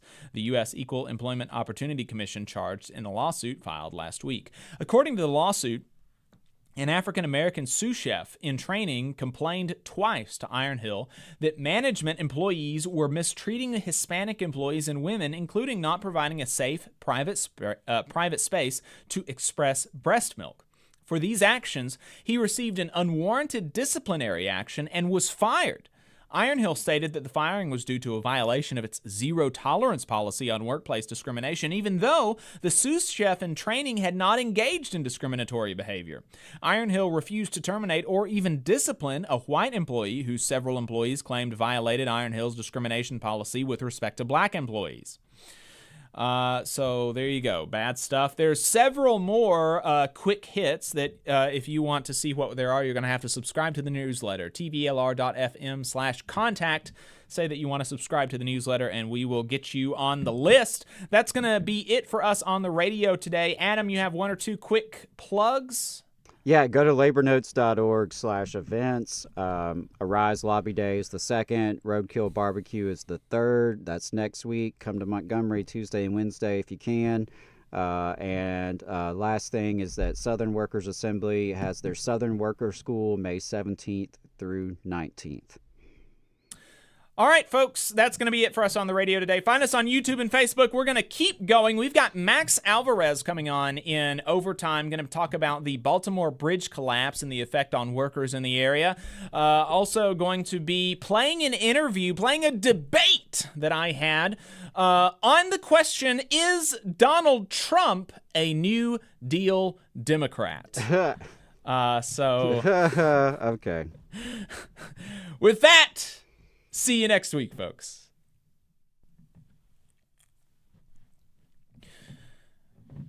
Okay. Off the radio now. Appreciate everybody's time, everybody staying tuned. Like I said, we got a great overtime lined up for you. Make sure you don't go anywhere. And if you're listening to us on WMMT, then just make sure that you stay tuned to WMMT, and you'll be able to hear the second half of the show here in a couple of days. Let's go ahead and take a break, and we're going to be right back with Overtime.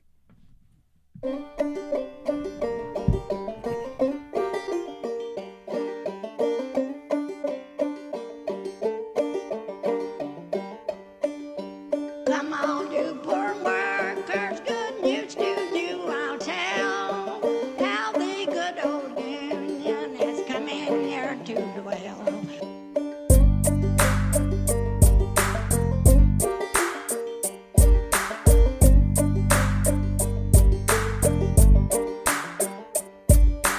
Go to Harlan County, there is no neutral there.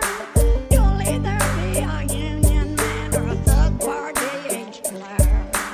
Which side are you on? Which side are you on? Which side are you on? Which side are you on? Come on, you poor workers, good news to you I'll tell. How the good old union has come in here to dwell. Which side are you on? Which side are you on? Which side are you on? Which side are you on?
Welcome back. You are still listening to the Valley Labor Report. My name is Jacob Morrison. My co-host is Adam Keller.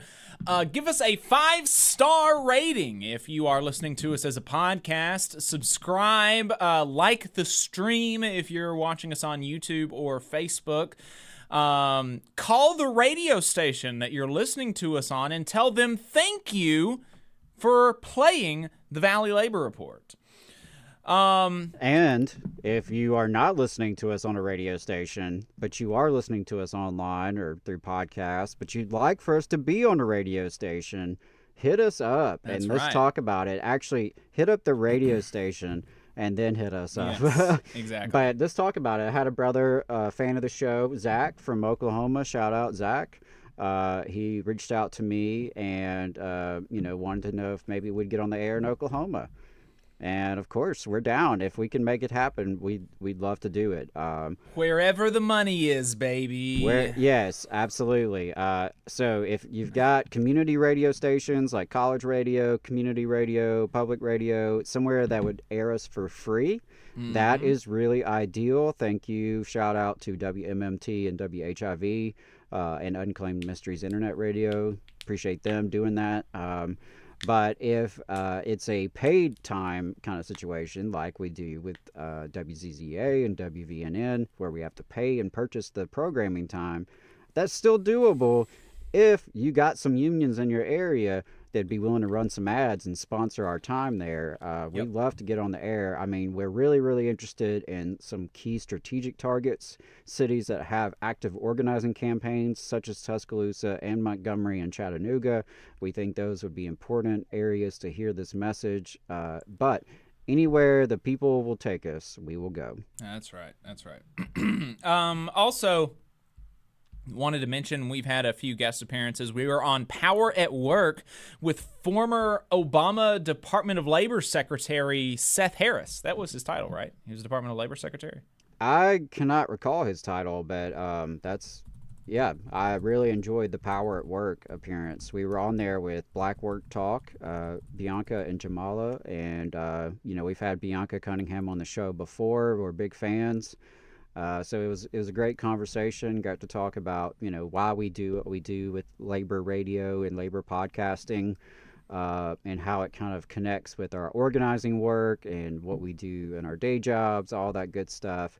It was a really good conversation. We had some deep conversations about all kinds of stuff. I mean, race and labor, leadership and leadership capacity, things like that. So, took some good turns. It was a good conversation. Really enjoyed that. Y'all check that out. You can find it at Power at Work blogcast. Yep. I'm sure if you just Google that, it will come right up. I was on America's Workforce Radio last week on Monday. Always enjoy getting to talk with Flash. We're big fans of Flash here on the show. That is a daily union talk radio show in Ohio. I think they air in multiple states, but based in Ohio. Flash has been on the air for like 30 years, I believe. Mm-hmm. It's been on for decades. Well, he's been on the air for probably 40 or 50 years, because he was doing radio before he did it, the union radio. Right. He was the news guy on a morning variety show in like Columbus or Cincinnati or something that was big. Yeah. So he's been on the air for a really long time. So it's always cool when Jacob and I get a chance to go on that show. Got to talk about new organizing, shout out my unions, IATSE and CWA, talk about the legislative session, some of my activities across the state. So that's always fun. I think those were our two big appearances lately. Yeah, we also did a Unions 101 webinar with the Labor Council, had some 40 people on the webinar, plus a whole class of ironworkers apprentices, learning the basics of unions and unionism. So that was pretty cool. Going to be doing some more stuff like that with the Labor Council. If you're in North Alabama, obviously get involved with the Labor Council, especially if you're a member of a union. If you're not a member of a union, you can participate and volunteer and all that. But we'd love to have you. It was kind of our first foray into some popular education, and it went really, really well. Like you said, over 40 people with that entire class. Shout out Local 477 of the Ironworkers. They are great supporters of this program and this project, and our Labor Council as well. So that was really cool to see. It was a diverse crowd too. There were people who knew nothing about unions who were just like, oh, they're cool, right? I should like them. And then there were people who were like leading campaigns, right? Who are in the midst of organizing some of the toughest companies in the world. So it was a really cool crowd of people that assembled, and so really love that. Thank you to Jennifer Shearer, our friend at the Economic Policy Institute. She did a great job with her presentation, and I know she's always down to help folks with that. So, hey, if you're listening, you're a labor leader somewhere else in the country, and you like that idea, hit us up, and we're always happy to share and collaborate. Yep. So before we talk to Max, I just wanted to give you all this story, something that's been grinding my gears. I really hate how the fetishization of millionaires who act as if they are being persecuted over their speech or doing things like this. And we had another installment of that last week. Dana White, the CEO or, somehow, in management of UFC, was on the Lex Friedman podcast, and he said that he threatened to resign from the UFC to prevent Joe Rogan from getting fired during some controversy in 2022. I don't even know what the controversy was with Joe Rogan in 2022, and I don't care what it was. As far as I can tell, he's probably a talented, UFC person, fighter and a commentator, and whatever. More power to him. And in general, that's not objectionable to me. Like I have no objection to Dana White, standing up for Joe Rogan and saying that, hey, he should remain a UFC commentator. I have zero objection to that. And maybe that was the right thing to do. I don't doesn't really bother me one way or another. But the elevation of Dana White because of that to some position as a defender of free speech rights and working people, because Joe Rogan was a worker for the UFC, and so he's defending his workers' right to freedom of speech and defending his workers generally. It's just so frustrating to me. And we had Candace Owens doing that last week, saying, imagine being the CEO of a multi-billion-dollar company and offering your resignation rather than allowing someone who works for you to get canceled. Dana White is a real-life hero. The future belongs to fighters. It's just so effing disgusting. It's so gross, because, of course, it's all fine and dandy to show class solidarity. There's a bit of a, in a certain sense, in that one area of the UFC, there's a class difference between Dana White and Joe Rogan, in that, Dana White is an owner and Joe Rogan is the worker. But Joe Rogan is obviously part of the club of the owning class. And so, dude's rich. Dude's rich. He's quite rich. He says a lot of stupid stuff. Hundreds of millions of dollars from Spotify. And so, look, it's one thing to show that kind of class solidarity with somebody for saying some inopportune thing or another. And like I said, it's all fine and dandy, and I don't have any problem with it. But the idea that then you're going to be elevated as a hero and saying that you're a champion of fighters, when you can actually take a look at how he treats the rest of his workers. Listen to this. UFC fighters make 20% of the revenue that they generate.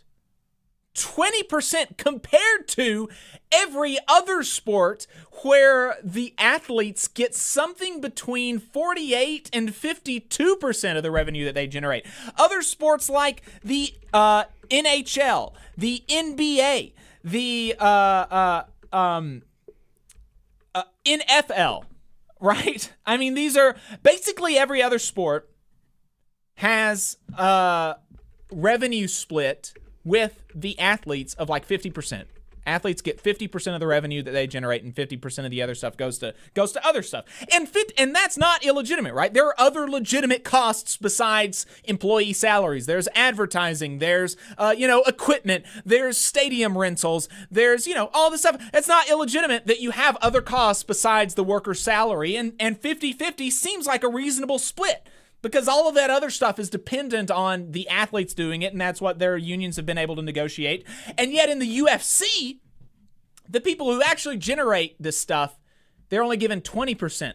And it's even more difficult for people in the UFC. I was reading more about this last week in preparation for the segment, and one of the issues in the UFC is that they are not able to actually cash in on their athletics as often as other athletes are, right? So if you're a football player, you play some, 18, 20 games a year or something like that. And so you've got a whole year, you got all of these different things that, all of these different opportunities to cash in and make money based on your athletics. But UFC fighters, they have to train for months and months and months and months, and sometimes even a year for one fight, right?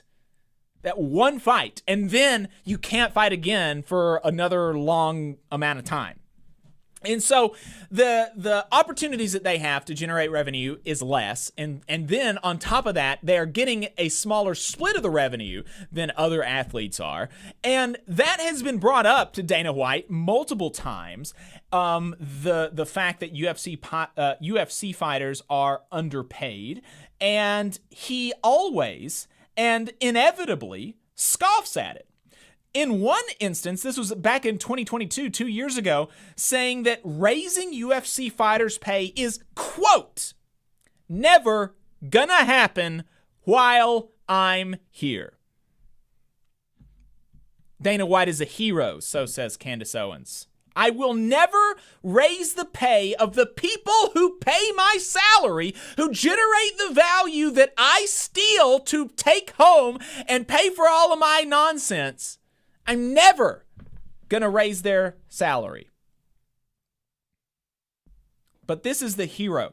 Also, speaking in generally a lot of anti-union rhetoric, talking about as the UFC was interested in one point and probably still is in going to New York City, but they're in, they work with some non-union game operators. And so the unions in New York are like, no. You can't come here with non-union labor. And so he's always been upset about that and been, had a burr in his side about the unions there. It's also worth noting that MMA is not regulated at the federal level the same way boxing is, or the same way that a lot of other, the MLB has specific antitrust carve-outs, right? I mean, the federal government has explicitly acknowledged that the Major League Baseball is a trust, is a monopoly, and there's a carve-out for it, right? MMA is not regulated in that way. And yet they're able to do all of this stuff. All of this abuse of their workers, the people who generate the revenue. And then, while they're doing that, and also this is exactly the same kind of model that WWE has of non-union athletes. The reason that all of this is happening is because the UFC fighters do not have a union. And so they're not able to kind of come together on a collective basis to do this sort of stuff. Same thing at the WWE, and there's always been attacks from management on the concept of unions in both of those companies. And but then you can do all of this. You can keep fighter pay low. You can fight efforts to raise fighter pay, and then at the same time, you can be called a real life hero by the new the new spokespeople for the right-wing populist pro-worker movement. So there you go. That's what's been grinding my gears this week, seeing nonsense like that.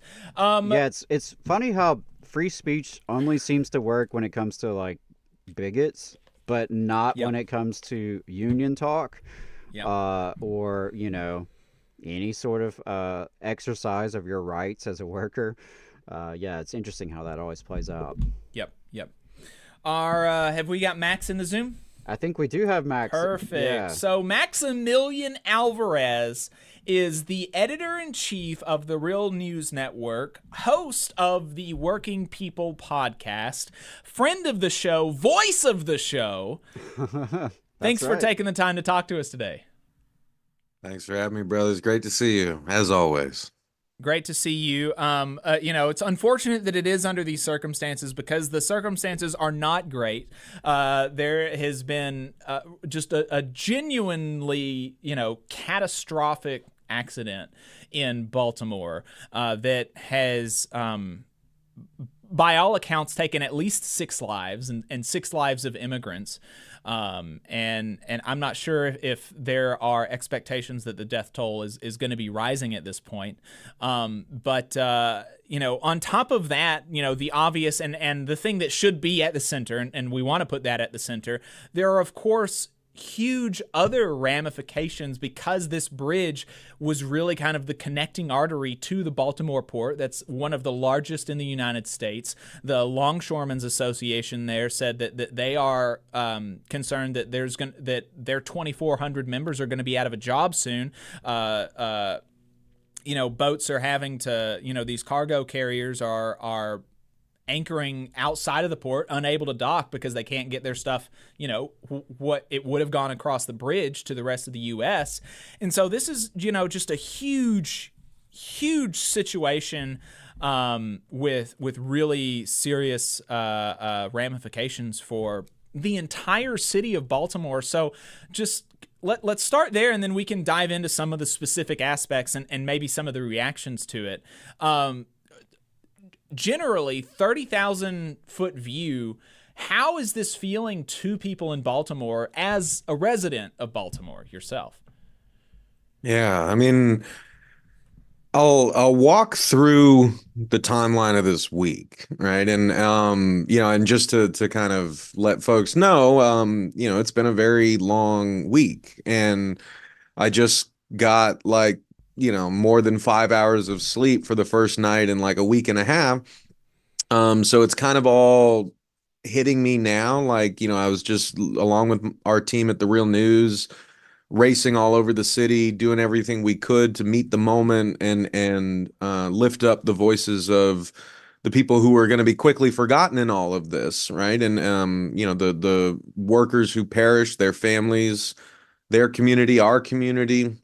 As you said, the workers on the port, the workers on that ship who are probably going to be stuck there for weeks. And there's another issue there about if we're talking about invisible workers, like these immigrant construction workers who were filling potholes on the Key Bridge when the ship, the Dolly, hit the load-bearing pylon and collapsed the bridge.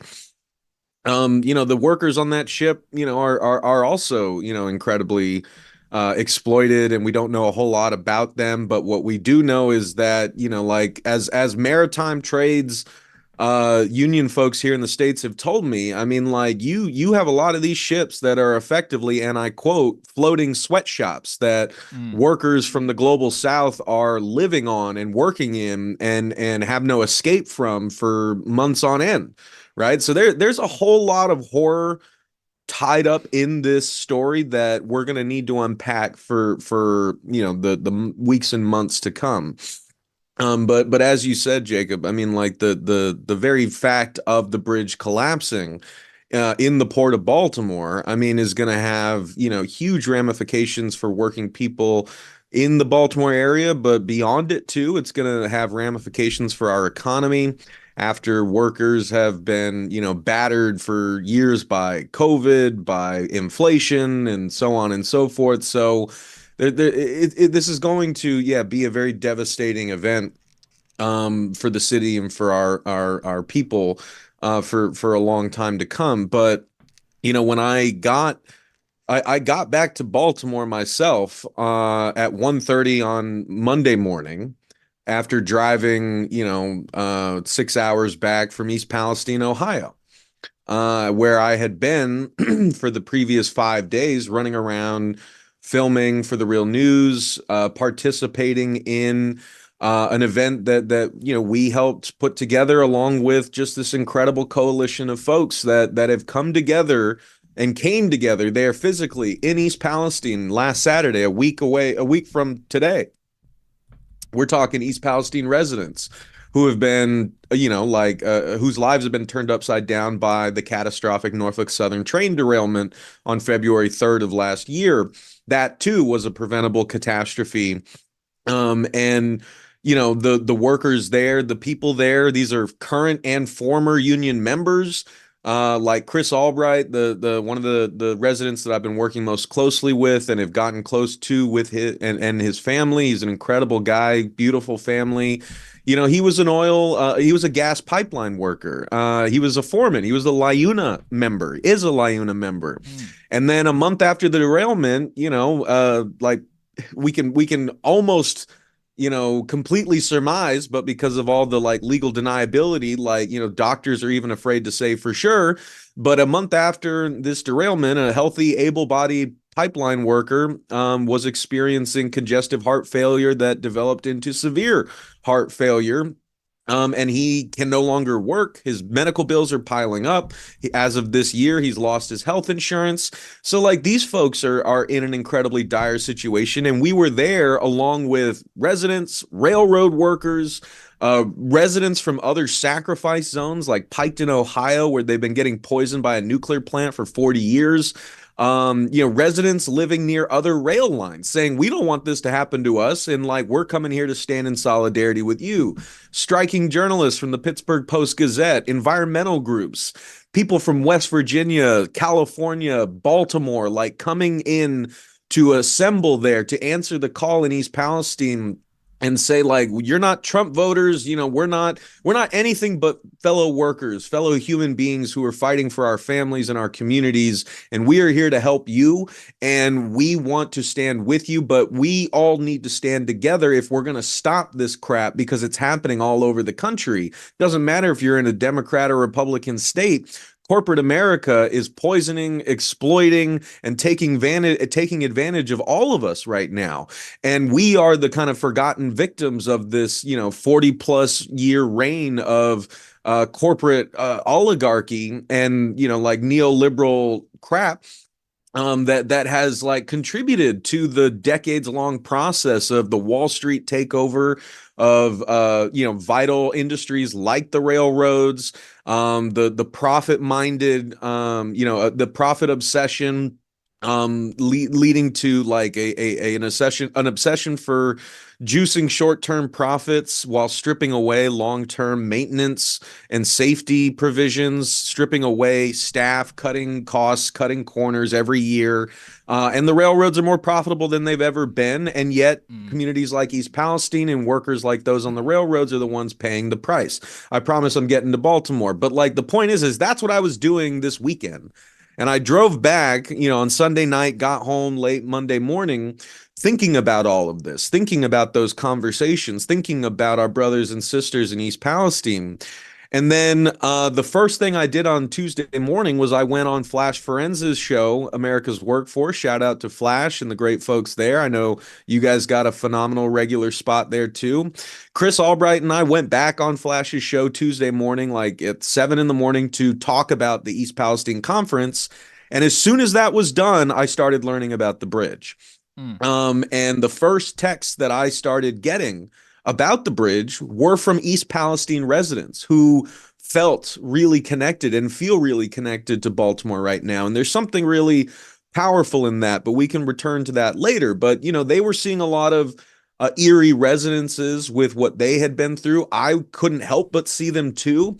And I want to be clear, as I said in the piece I wrote for The Nation this week, like Baltimore is not East Palestine. These situations are not exactly the same, but they do, I think, reveal like common issues that working people around this country are feeling, and the sources of those issues we also have in common, right? Because you know what, as we know, I'll get to that in a second, but as we know, and as you said, like basically at 1:30, around 1:30 on Tuesday morning, this freight ship that was leaving the port of Baltimore had left, you know, I don't know, 30-40 minutes prior to experiencing a catastrophic propulsion failure.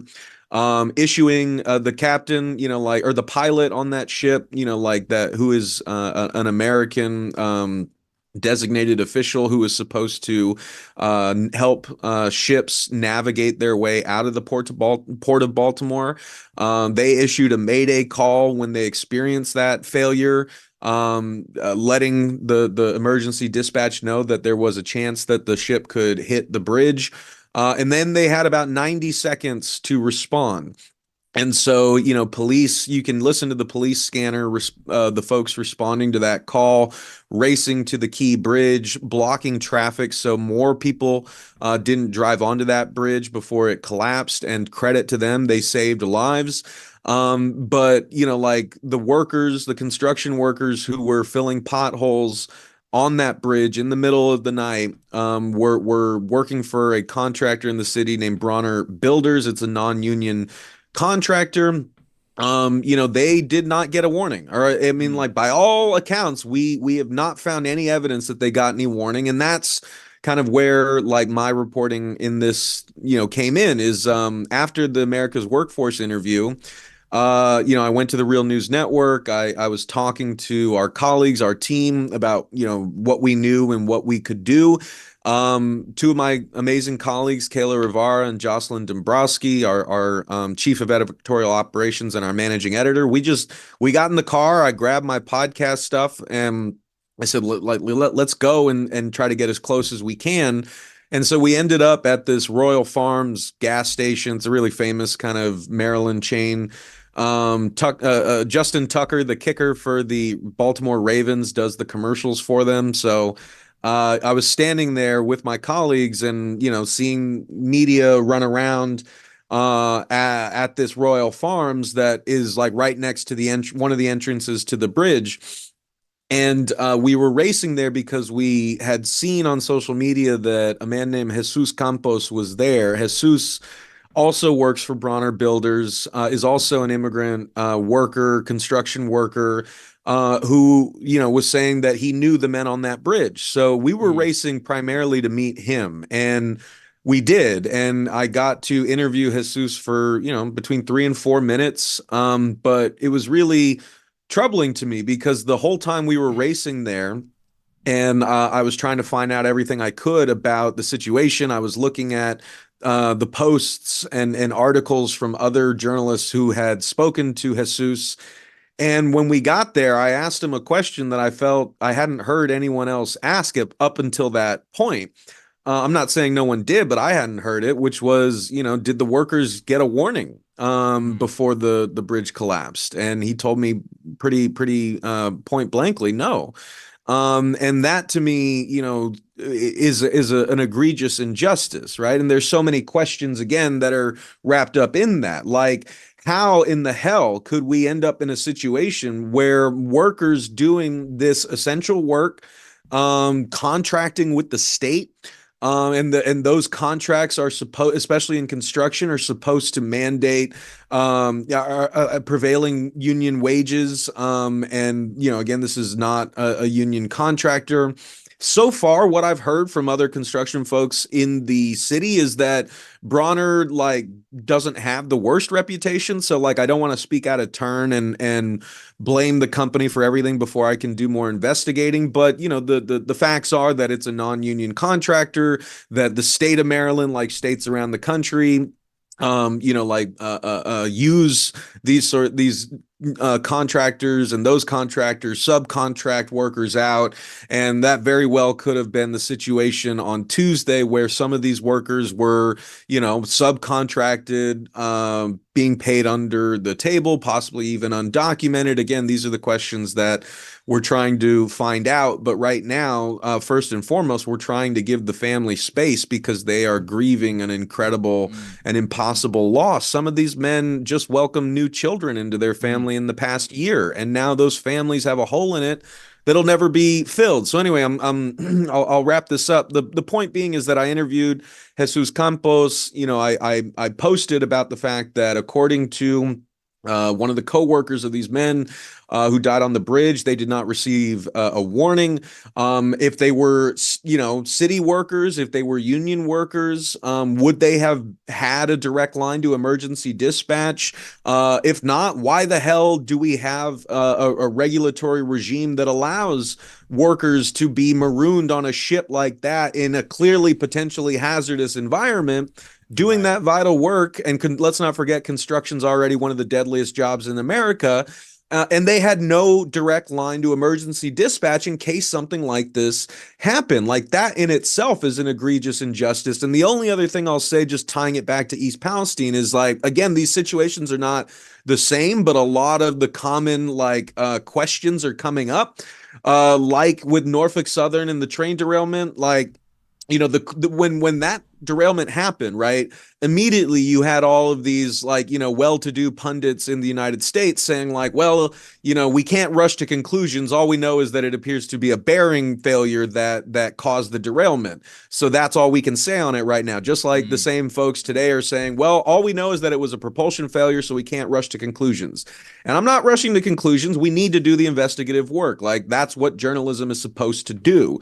But again, the point that I'm making here, and the point that seems so obvious to not just me, but folks in East Palestine and folks who've been paying attention to things like East Palestine, to things like Boeing, right, to things like BP, right? I mean, like, what to the railroads, right? I mean, like, what we are seeing is like a fracturing of the basic social contract in this country, which was, you know, like, supposed to be between the citizens, labor, business, and government, to say, like, look, all of this, like, dangerous you know, crap and machinery that is operating in our backyards, in our communities, these railroads that are running through our backyards and our towns, right? These massive shipping vessels that are passing by our homes and over the water that we use in this city. Like, the social contract is that, like, we need to have layers of protection and maintenance in place that are not driven by profit, but that are there and exist solely to ensure that things like this don't happen. So the very fact of the bridge collapse, the very fact of the Norfolk Southern train derailment, the very fact of the 2 Boeing planes that went out of the sky and killed hundreds of people with them, the very fact of the BP oil spill, and I could go on and on and on. Like, that is the problem. Like, if we had a healthily functioning regulatory system, if we actually had a society that did not allow corporations to do whatever the hell that they want, like, those things would not happen in the first place. That is the problem. Right.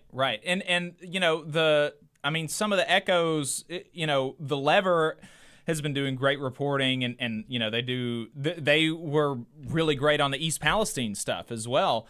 They found that the company that chartered this cargo ship also was sanctioned by the Labor Department for retaliating against an employee who reported unsafe working conditions.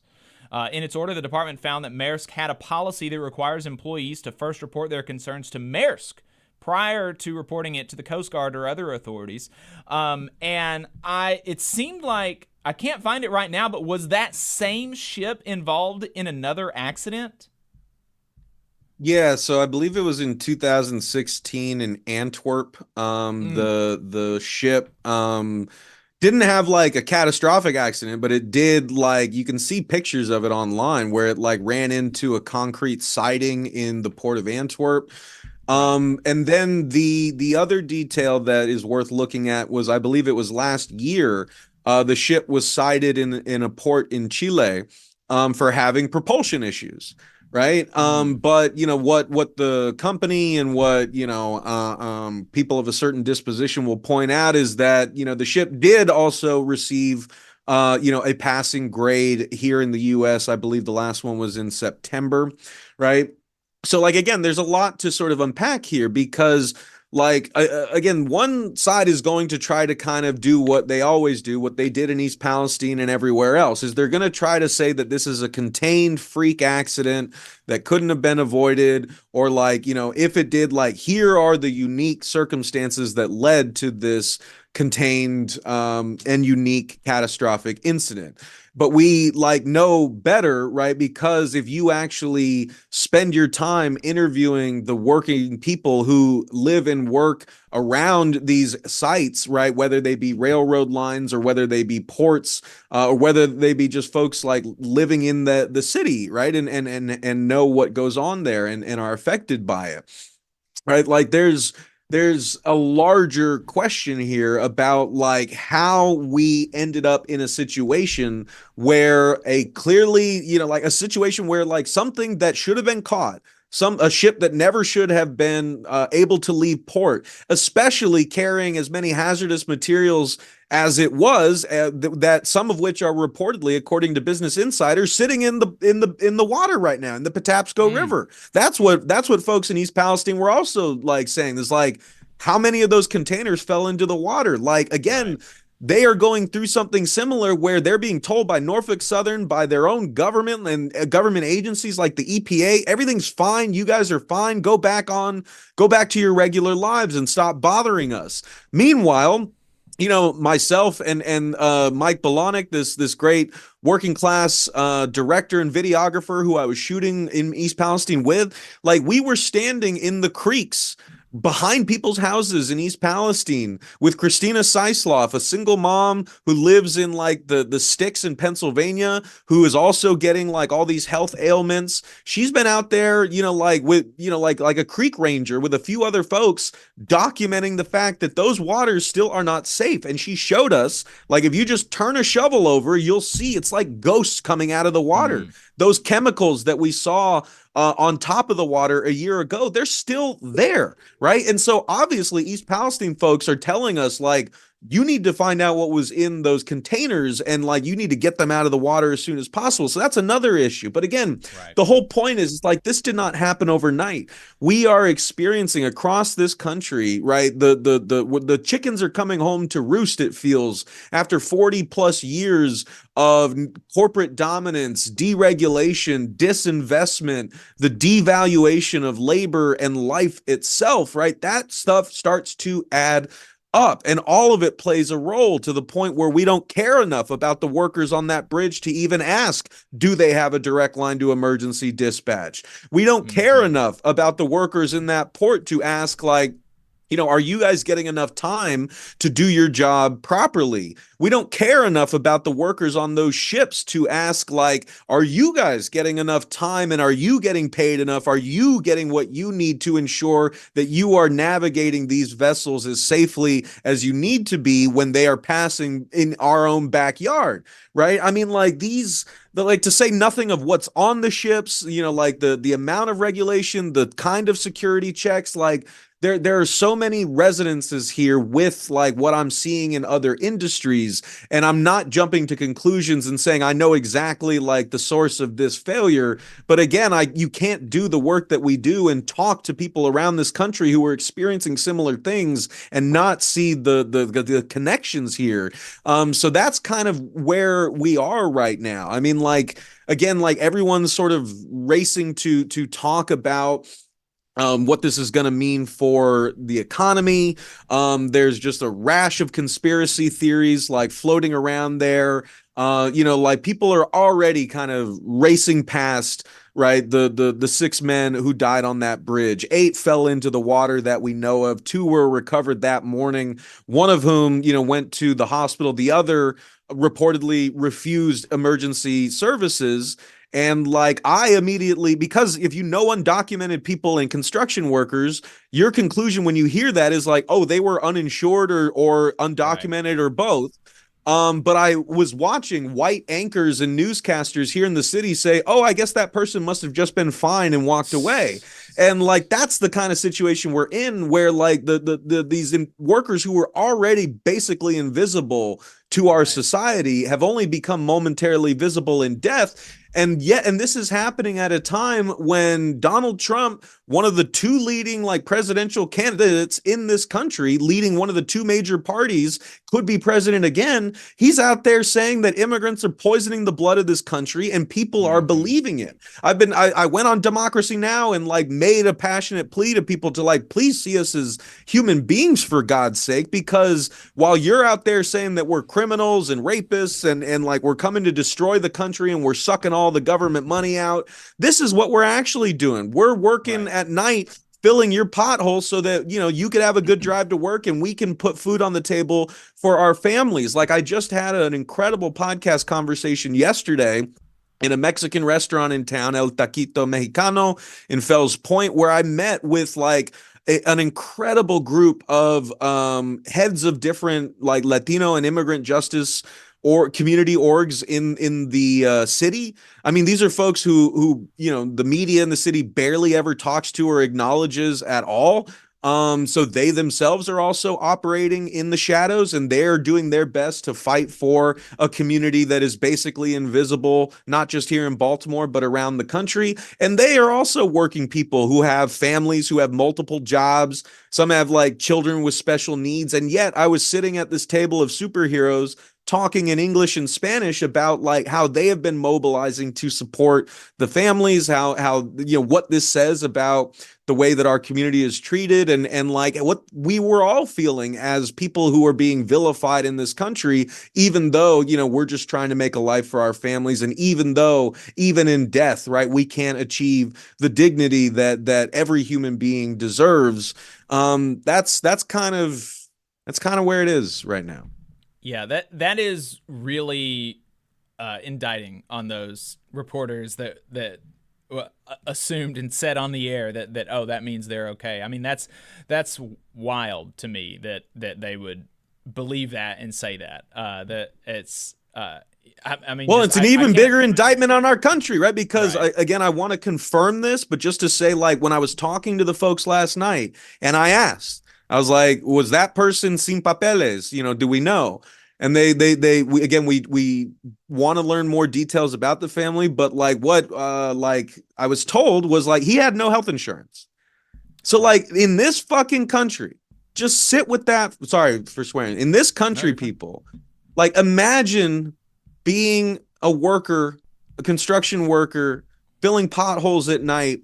A bridge collapses beneath your feet. You fall into the cold waters of the Patapsco River. Your coworkers are dying around you, right? You don't know if you're going to make it out alive. And reportedly, one, if not both of these workers could not swim. We know that one of them could not. You're rescued from the water, and you refuse the offer to go to the hospital because you live in America and you don't have health insurance. After going through what I have to imagine is one of the most traumatic experiences of your life, you are worried about the cost of that healthcare that you desperately need. Like that is an indictment on our country. Right. Absolutely. And East Palestinians right now don't have healthcare. That is an indictment on our country. That's why we're trying to get Biden to invoke the Stafford Act and guarantee these folks government-funded healthcare, because their ailments and bills are piling up. Like what a horrendous state for our country to be in. And when are we going to like band together as a class across political lines, union, non-union, whatever? Like, when are we going to start banding together and say, like, this is not good enough? We will be forgotten no more, and we deserve health care. We deserve to be able to drink our water and for our children to breathe the air without getting nosebleeds or cancer, right? I mean, this is how bad things have gotten. So hopefully that kicks us in the ass enough to stop pitting ourselves against each other and seeing one another as the enemy, whether they're the Trump, voters in East Palestine or immigrant workers like the folks on this bridge. Like, if we can get past that crap, we can actually make change happen. We can be the change that we're waiting for. But I don't know what we're waiting for right now, because look around you. Things are really dire and people are suffering.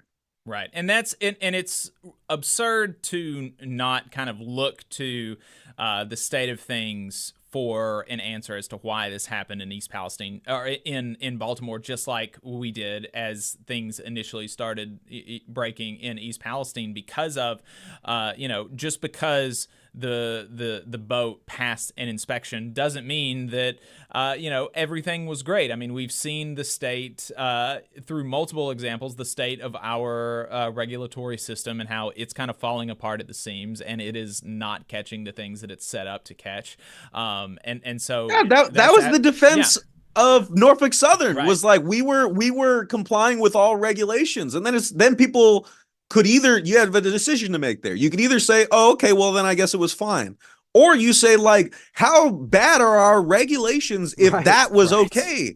Right? If that train carrying that many hazardous materials that no one knew, very few people actually knew what was on that train. And not only that, but I mean, like, again, the hot box detectors that picked up the ambient rise in heat of the bearing, like, you know, miles away from East Palestine, like that. Those hot box detectors are not regulated by the government. They're regulated by the companies. The company decides what the threshold is to like, if it gets above this heat, then, you know, like, we'll relay it to the dispatch office and they'll relay it to the crew on the train. Like, that's another like example of like what deregulation like looks like, where those layers of security are stripped away and the company's profit motive is like driving the decisions that are made. And this is what happens. So like, you're absolutely right, Jacob. The problem, one of the many problems with East Palestine and with this is like, not that the ship or that train were up to code. It's that the code is not up to the right standard, right? I mean, because those codes have been watered down and negligent government officials have let companies do it for years on end. Democrats and Republicans have participated in this. And and it's like the FAA paying Boeing employees to do the FAA's job in certain instances. You know, I mean, it's all just a mess. But that's a good segue to East Palestine and your conference or convention that y'all had last week to ask Joe Biden to call on Joe Biden to invoke an act that would give people in East Palestine health care. Tell us the act and the authority that Joe Biden has there, and the event that y'all had last week and how it went and what are some of the next steps. Yeah, I appreciate that. And I just want to, by way of bridging the two, I want to let folks know, again, I talked to these incredible organizers and pillars of the Latino community here in Baltimore last night. They were the ones who started the original GoFundMe. That was the Latino Racial Justice Circle, which, you know, again, these are all volunteers, right? But they started that GoFundMe for the families of the 6 brothers that we lost this week. But they were, you know, I think one silver lining, one ray of hope is that they were quickly overwhelmed by the response, right? So even though part of the country is demonizing us, the response from people wanting to help, wanting to show solidarity from East Palestine to around the country, you know, the fact that the Latino Racial Justice Circle had to like close the GoFundMe because they were getting so many donations that they were worried, like they wanted to be fully transparent. They wanted to make sure that the families got every ounce of that money. So like they made the decision to essentially work with the city to offload that fundraiser, and now that fundraiser is being run through the city. So if folks want to donate to that fund for the families of the Key Bridge 6, it is there on the Baltimore City's website. I've also posted it online. I can share it with you guys after this interview, but if you want to help, that is one way that you can. Same goes for East Palestine. Again, like one of the reasons that we are this coalition, this new coalition that's formed called Justice for East Palestine Residents and Workers, right? This has come out of, you know, a year's worth of, you know, folks like me, but not just me. There's the East Palestine Unity Council. There are residents, you know, like across the East Palestine who are not part of the Unity Council. There are railroad workers. There were union reps, mainly local and regional, including like local presidents who came there and were not permitted to speak on behalf of their unions, but who were saying, I'm here anyway because this is what's right, right? And therein lies another issue. Like labor needs to get off its ass and start helping East Palestine. Like these are your brothers and sisters. Again, like one of Jamie Wallace from the Unity Council, she's a former SEIU member. Chris Albright is a LIUNA member. Darren Gamble, who I've also interviewed, is a retired bricklayer, right? I mean, these are our brothers and sisters, and they are dying. Their families have been poisoned by this crap. And like, again, like they were exposed to chemicals in that unnecessary and catastrophic derailment and the decision to vent and burn 5 cars worth of vinyl chloride, which the manufacturer of that vinyl chloride said was not necessary, but what we all suspect Norfolk Southern pressured local officials to make the decision to vent and burn those contents, not because the contents were going to explode and there was going to be shrapnel going for miles around, but because they wanted to clear the way and get those rail lines open again because they're a massive moneymaker. I saw those trains going through like every 20 minutes when I was standing in East Palestine, right? So, I mean, like, again, I say that that exposure to those chemicals, even if like those chemicals have dissipated since then, like a lot of it is still in the soil, a lot of it is still in the water. I could taste the metallic taste in my mouth when I was standing near Chris Albright's house. It got worse when I stood next to the derailment site. You get a sort of mouth numbness. Like, people are still in their homes, like racking up bizarre ailments, like really unique ailments. It has all the hallmarks of an industrial poisoning accident, like 3 Mile Island or anything like that. And we're going to see the effects in the bodies of these people over the coming years. And yet, again, the country's just moved on. Biden finally got there in February of this year and basically said, "You're welcome for delivering for you. Bye." Like, Norfolk Southern is out there telling people, "You're not going to get another dime from us." Like, they're cutting people off from this aid, and they're like, what they're doing there is so despicable. And I need people out there watching this to care about it, right? Because what I told people in East Palestine is, and what our coalition really represents, is that it's, and again, I know this because I talk to workers around the country, as you guys do. I said, it's not that working people have forgotten about you. It's that so many people feel just as forgotten as you do, right? I mean, I just interviewed Brett Cross, another, fellow worker, another gas worker in Texas, who was also a father, and his son Uzi was one of the children murdered in the school shooting at Robb Elementary in Uvalde, right? His community feels just as forgotten as East Palestine does, right? I interviewed one of the workers, who was on, Leo Linder, who was on the Deepwater Horizon when it blew, over 10 years ago in the Gulf. That community feels forgotten. It feels like that the devastation from that feels as forgotten by the country as anything else, right?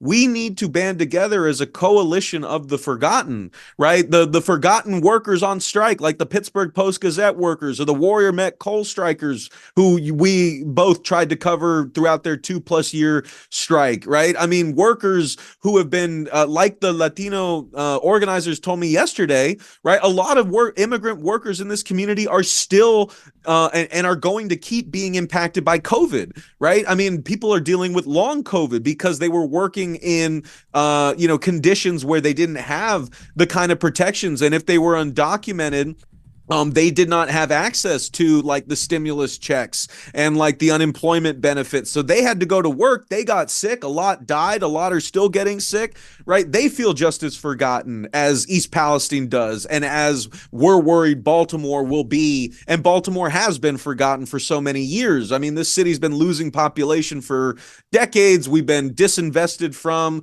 right? The police have been brutalizing us. And again, we're all kind of feeling this stuff, right? And yet the people who are ripping us off, the people in the 1% whose wealth has like grown by astronomical amounts in the past 10 years alone, from Donald Trump's tax cuts to the ways that we like essentially handed the economy over to billionaires throughout the course of COVID. Like, the bosses are winning, the oligarchs are winning, and they are busy pitting us against each other and telling folks like the working people in East Palestine that people like me and the men on that bridge are their enemy, instead of the people who, like Alan Shaw, right, who are raking in profits from all of the cost cutting and corner cutting that they're doing on the railroads, right? So like, that's where the work that we do, that's where the work that all of us does has to come in. Like, we have to fight back. We have to find each other on the basic human levels, not as socialist, Republican, union, non-union,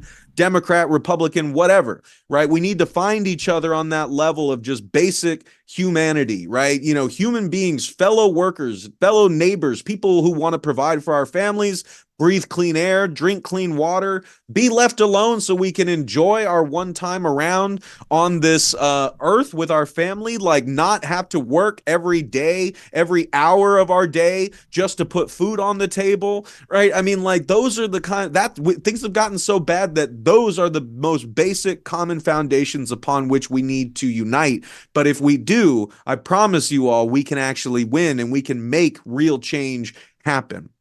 Right. And just to wrap it up as maybe, I don't know, I was going to say that this may be a lighter note to end on, because it's just so stupid, but also it's kind of a dark note because you alluded to some of the propaganda that's been going around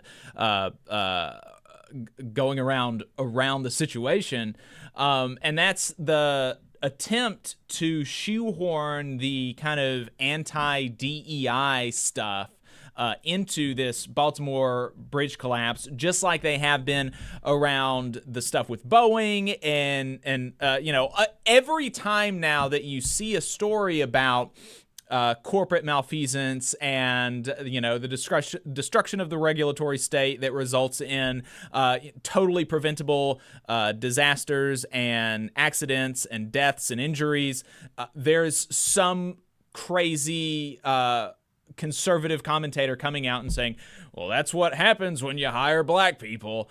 And it's astounding that they're able to just come out and say that. I mean, the mayor of Baltimore, and I don't know how you feel about the mayor of Baltimore. I have no idea anything about him.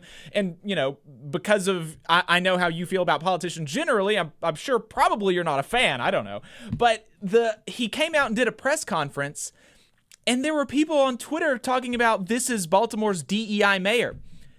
He's like, they're just saying the N-word. That's just what DEI means now. And then Charlie Kirk has been doing this thing about, I'm not saying it was DEI, but I'm just saying it's important that we get rid of DEI as I'm talking about this. Dave Rubin did the same thing, reacting by reminding us that we need to, quote, hire the best people to build our stuff. And that once you allow wokeness in, bad things happen. And it's just astounding their willingness to shoehorn this stuff in where it clearly reveals their bigotry. And so I'm just interested in how you've been taking in the reactions like that as you've seen this unfold. You saved this one for the last question. I'm about to yell for another hour. I mean, real quick, before I get there, I just want to say before I go on this rant, to anyone out there listening, because I know, we got a lot of union brothers and sisters listening to this great show. Please support the Valley Labor Report. We need shows like this, right? Because you guys are not unconnected from what we're talking about here, right? It's because the contracting and subcontracting relationship and the way that profit-seeking businesses and sleazy contractors exploit that is the exact same reason we find brown children working in Hyundai parts distributors over there in Alabama, or cleaning bone saws in meatpacking plants in the Midwest, or working in slave conditions in farms and picking the tomatoes for our Wendy's cheeseburgers in places like Florida, right? So this connects all of us. And if you are in a union, right, you need to do what Laborers Local 79, a construction union in New York, is doing, not seeing their fellow workers, immigrant workers, returning citizens from prison, right? Undocumented people, the people that non-union contractors target and exploit the most, they are not, quote unquote, taking your jobs. Again, they're like the men on these bridges. They're like people working around you so often. They're trying to make a life for themselves. They're living in the shadows, and they are being exploited and abused because they do not have the full legal right to representation. They do not have a union contract. They need your help. They are not your enemy. That is what Laborers Local 79 has realized, and that's why they are working to organize those folks. They are reaching out to them. They helped start a COVID relief fund for undocumented people who couldn't get benefits from the state, right? Because if you organize them, you take the bosses leverage out of their hand, where they always have a cheaper form of labor. You guys were just on the great Mansa Musa show, rattling the bars here at the Real News Network, talking about how the fact that corporations, private and government agencies, are exploiting slave prison labor to undercut costs. They're doing that to all of us. If you're a working person, these companies, these corporations, and even our own government, they are the ones who are creating this multi-tier labor system where you have prison slave labor at the bottom, undocumented, under the table labor, just above that, intern labor. I mean, they've created so many layers of labor that create resentment within our own ranks, that make us see each other as the enemy. That's how they're winning, guys. So please don't take the bait. Please see this in the larger picture. And also, If you are listening to this and you want to get involved in the coalition that is growing out of East Palestine, and you want to join the campaign to pressure President Biden to invoke the Stafford Act, issue a federal disaster declaration for East Palestine, because that's the kind of thing that presidents do when there are hurricanes. Governor Wes Moore just declared an emergency here because of the bridge collapse, right? You unlock a lot of resources, federal and state, that people in East Palestine desperately need right now. And in fact, Governor Mike DeWine has finally, like last year, sent a request to President Biden to issue a disaster declaration, and Biden won't do it. So it's only going to happen if a rank and file movement of people, union, non-union, environmental groups, everything else, pressure him and join this call to say, invoke the Stafford Act, declare EP a disaster, get these people health care. And I suspect one of the main reasons Biden won't do that is because if he does, then there are going to be a whole lot of communities around the country that are like, hey, we're in the same boat. I mentioned Piketon, Ohio, where the nuclear plant is. They should get they have a different situation, but there are communities like that still need help. People are still dying of cancers and weird ailments. That's what we're fighting for in East Palestine. Now, to quickly jump to the morons and cowards who are out here spinning their BS conspiracy theories amidst this tragedy here in Baltimore. I mean, I went on Breaking Points yesterday to make this point. I said it on Democracy Now!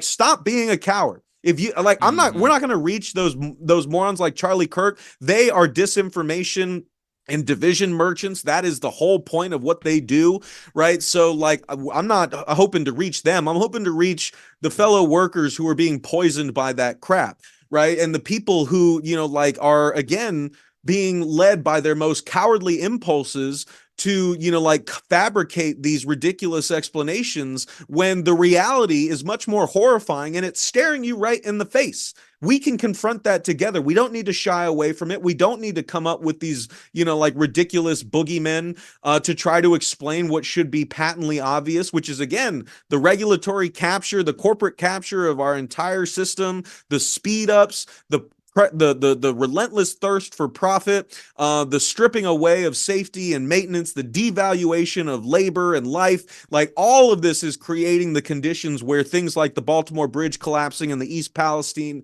derailment are going to be happening a lot more. That is the problem. But what I would just say, as someone who grew up conservative, as someone who used to think like people like Charlie Kirk think, I used to buy into that. If I had not gone the way that I have to end up being the lefty nut job I am today, I would probably be out there saying the same things right now. I have right-wing Latinos yelling at me for quote unquote pushing a narrative this week. And I'm like, bro, I used to think like you. Your mentality is nothing new to me. I hope you see the light someday. But a lot of people are too far gone into that thing. But what I would just say as someone who has made that journey from conservative, deep red conservative to deep red lefty over the course of my life is that when I see that, what I see is that they are playing you. Republicans, the right, have been the ones since I was born pushing for all this deregulation, all this disinvestment, all of this we gotta let corporations serve their shareholders and not the public, because then the invisible hand of the market will bring us prosperity. We got to keep cutting the taxes of the rich and the wealthy. We got to keep stripping away these regulations. We got to keep disciplining labor and breaking unions. And now that same right is trying to turn around 40 years later and say diversity is the problem, DEI is the problem, immigrants are the problem. Fuck you. I grew up listening to your lies. I grew up believing the crap that you were pushing. And now you all on the right, especially people like Charlie Kirk, and even people people I work with. I'm not even going to call out more names. Again, I went on Breaking Points yesterday. I mentioned Sagar by name. I want to have a conversation. I'm not saying Sagar is Charlie Kirk, but there's a whole right-wing discourse machine here that is contributing to this crap. And it is not going to help working people. And I believe believe, and I think it's patently obvious, having seen, having grown up in this world and this ideology, that the right is just trying to cover its ass. The right is trying to distract us from the fact that they have helped create, and in fact, they have been the driving force creating the conditions that are leading to our communities being in this dire state over 40 years. They don't want you to know that. They want you to think that they're the populace on our side and that the problem is DEI. That's not the problem. DEI for corporations like this, it's just another money-making scheme. That's why corporations lean into DEI so hard, because it's a way to pretend like they're doing something to satiate, calls for diversity. It's a low-lift, low-budget investment that can make companies seem more woke, more conscientious, but it really doesn't require them at all to change their business or their labor practices in the least, right? They can keep doing what they're doing while pretending that, they're more conscientious employers. That's why so many companies just lean into the DEI stuff, because they take very little risk in doing so. So what you're actually mad at is not the diversity. You're mad, again, at the corporate oligarchs who are playing you and playing us and trying to cover their own ass for what they have done to our country for 40 plus, 100 plus, 200 plus years. So eventually we got to wise up to this. Otherwise, they're going to destroy everything we hold dear. They are in the midst of destroying the very planet that we live on. And we don't have time to waste fighting about DEI right now. So get serious, get involved, or get out of our way. Yeah. Hell yeah. Exactly. Amen, brother. Amen. Yeah. Yeah. You were talking about, this has been going on for 10, 20, 30, 100, 200 years. You might even say something like the history of all hitherto existing society is the history of class struggles. But you might. Maybe you could say that. You might would say that. Max Alvarez, really appreciate it. Always great. People should subscribe and read the Real News Network, listen to the Working People podcast, watch The Art of Class War on Breaking Points. Max, thank you so much for your time. I appreciate it. Thank you, brothers. Always a pleasure. Love and solidarity from Baltimore. All right. See you next time. So there you go. Always great hearing from Max. He's doing the Lord's work over there in Baltimore. Like he was saying, there's nobody else that's doing the kind of reporting that he is. So that they are over at The Real News. So support them if you can. Yeah, I think it's so important that we lift up media that is doing a good job, because the media landscape is so atrocious out there. There's so much propaganda. The right-wing discourse machine that Max was speaking about, but also, the more corporate liberal media, right. The MSNBCs and CNNs of the world and New York Times, right? There's all this disinformation. There's all this information that is never reported, stories that are not told, people that are not centered. And so when we have good journalists out there doing good work to really uplift and amplify the voices of working people and the struggles and realities that we really face in this country, in this world, always appreciate that. So yeah, highly recommend, follow Max's work, follow the Real News Network, and of course other good outlets that are out there. I noticed, the In These Times hoodie on. In These Times is another great outlet doing great work, Labor Notes and others. But, there is good media out there if you want to find it. Yeah. And that's something that I try to encourage people. You don't just have to pay attention to this garbage, this corporate-sponsored garbage, whether it's of the liberal flavor or the, extreme far-right flavor. There are alternatives out there. We don't have the resources. We don't have the money. We don't have, the big sponsors, and we never will. That's kind of part of the point, right? We're criticizing them. We're exposing their malfeasance. So, of course, we're not going to get their support. But, I think there's a lot of opportunity to educate our fellow citizens, our brothers and sisters, our neighbors, our friends, our family, our coworkers. Turn people on to new media, get them engaged with media that will educate them and really uplift them, and inspire them, hopefully, to get involved. And I really appreciate Max's call to get involved. People power is our salvation. It is through people power, through solidarity, through collective action that we have a choice and a chance to do better. The only thing that can fight back against organized greed is organized people. That's what it's going to take. And we as working class people are the majority. We have more in common with each other, despite all of these differences. Some are real, some are not. But we have much more in common. We have to unite around these common interests because we all want a better life for ourselves, our community, our families, right? And so the more we come together, the more we build relationships, the more we strengthen our networks and our coalitions, the more we fight for one another and show up for one another. This fight for these brothers and sisters in Baltimore and East Palestine, because we'll be next, right? Yeah. And your community could be next, right? So it's important to show up for one another, to fight for one another, and have each other's back. Yeah, exactly. So on to something less serious, but hopefully entertaining. A couple of weeks ago, somebody on Twitter made the assertion that Donald Trump is a New Deal Democrat, and that is why the left hates him. Because he is the ghost of their pro-labor past come back to haunt them.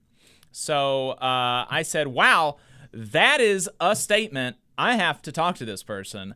So I extended the invitation. The person is Batya Ungar-Sargon, the opinion editor of Newsweek. She is the person that made that statement. I told her, welcome. The opinion editor The of opinion Newsweek? editor of Newsweek. Yep. Wow. Opinion editor of Newsweek. So I told her she's welcome to come on. Not expecting a reply because, like I said, opinion editor of Newsweek. Big fancy DC job. But she did reply, and she did come on. We recorded a conversation. She's not able to come on Saturdays. She is practicing Jewish. It observes the Sabbath. That's all commendable. So we pre-taped a conversation, and this is that conversation where she, attempts to defend the assertion that Donald Trump is a New Deal Democrat. Let's listen. Wow. So I have with me now Batya Ungar-Sargon, the opinion editor of Newsweek. She is talking to us today on the Valley Labor Report because of a tweet now from weeks ago, but we've been continuing a conversation in the DMs trying to make this happen, and I appreciate her patience with that. The tweet was about Donald Trump and the New Deal, and I don't have the tweet up right now, but it was more or less something to the effect of the reason that the left hates Donald Trump is he is a New Deal Democrat, and the pro-labor Democrats or Democrats pro-labor past come back to haunt them. And, so as you can imagine, I thought that was a little bit bonkers. So I was interested in your hearing you expand on that theory. And so as a way of beginning, can you just explain to me what the New Deal is? I think that's a good place to start. You mean what it represents to me? I mean, I assume you're familiar with it. Yeah. Yeah, what it is. Yeah, I'm familiar with it. What it is and what it means, in your imagination and in this context and in popular imagination, all the relevant kind of stuff around the New Deal. Yeah. So first of all, thank you so much for having me. It is so rare that I get invited into left-wing spaces, even though I consider myself a woman of the left. And so this is like a huge deal for me. I'm so psyched to be here with you and very, very glad that you invited me on. It's also very rare that I read my mentions because people on the left often get triggered by what I say. And so I can't even but for some reason I saw yours. I think, I don't know what it was in my maybe for you on Twitter, whatever. I was like so grateful that you said, if Batya wants to come on and defend this position, we would be happy to have her. To me, I mean, I'm not a historian. This is not an area, a subject expertise of mine, but to me, the New Deal represents a moment in which, the government said, we can't just keep relying on the labor of the masses and using them up and throwing them away and treating them like garbage. Like, it's not okay for people to, work and work and work and starve, or work and work and work and not have dignity. while we, in the elites, rely on their labor to survive. I mean, to me, that's the major thing. I know that there was like a number of different ways in which the New Deal shook out. There was like the regulation piece, the unemployment piece, the big project piece of it, right? But in general, the idea was that the government had a responsibility to the workforce to protect their labor and their bodies and their selves as a form of protecting the national interest. I guess that's how I would define it. Would you consider that an accurate definition as someone who obviously thinks a lot about the New Deal? Yes, I think so. I think that tracks really well with my understanding of the New Deal. And the only things that I would tack on to that would just be the centrality of unions and organized labor, and the way that, one of the big, the two bigger pieces of the New Deal, the National Industrial Recovery Act, NIRA, kind of as a predecessor to the Wagner Act, the National Labor Relations Act, both giving workers the ability to be the authors of our own stories, to like get out of the way, right? Because before the New Deal, every time it was over and over, what we would see is workers organizing, workers striking, workers picketing in front of their the businesses, and the state coming in and brutally repressing this labor organizing, and in many cases murdering unionists and workers and the like. And so the shift that we saw in the New Deal era, in addition to the affirmative defense of workers in the workplace, insofar as the Fair Labor Standards Act with overtime and minimum wages and things like this, was also the commitment to make the state in these situations where workers are taking initiative, making the state neutral, right? That I mean, even just having the state being a neutral party is huge, especially in a context where previously the state was murdering you, right? I mean, it's a huge shift, and that is why the UAW was able to organize the auto industry. The Flint sit-down strike is really seen as kind of the kicking off of the organization of the auto industry.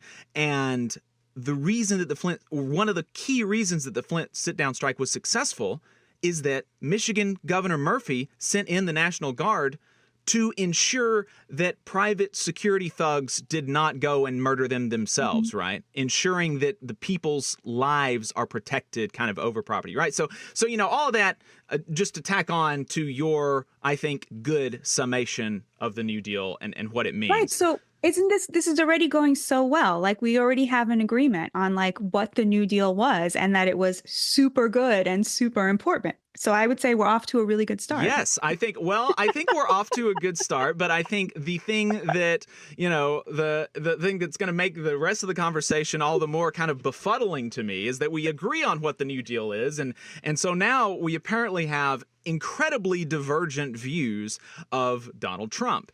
I'm from Alabama, right? So everybody in my family, I'm the only person in my family that did not vote for Donald Trump. Also, wait, are they going to see this? Are your family members going to see this? Some of them will. My uncle will, and him being my uncle may give you some indication of his politics, because it's always the uncles. But nevertheless, most of them probably will not. But okay. I'm the only person that did not vote for Donald Trump. For what it's worth, I'm also the only union member in the family. So, is your family working class, or are they kind of in the professions? They're working class. Majority working class. Yeah. I mean, my dad's a machinist. My mom's a computer programmer.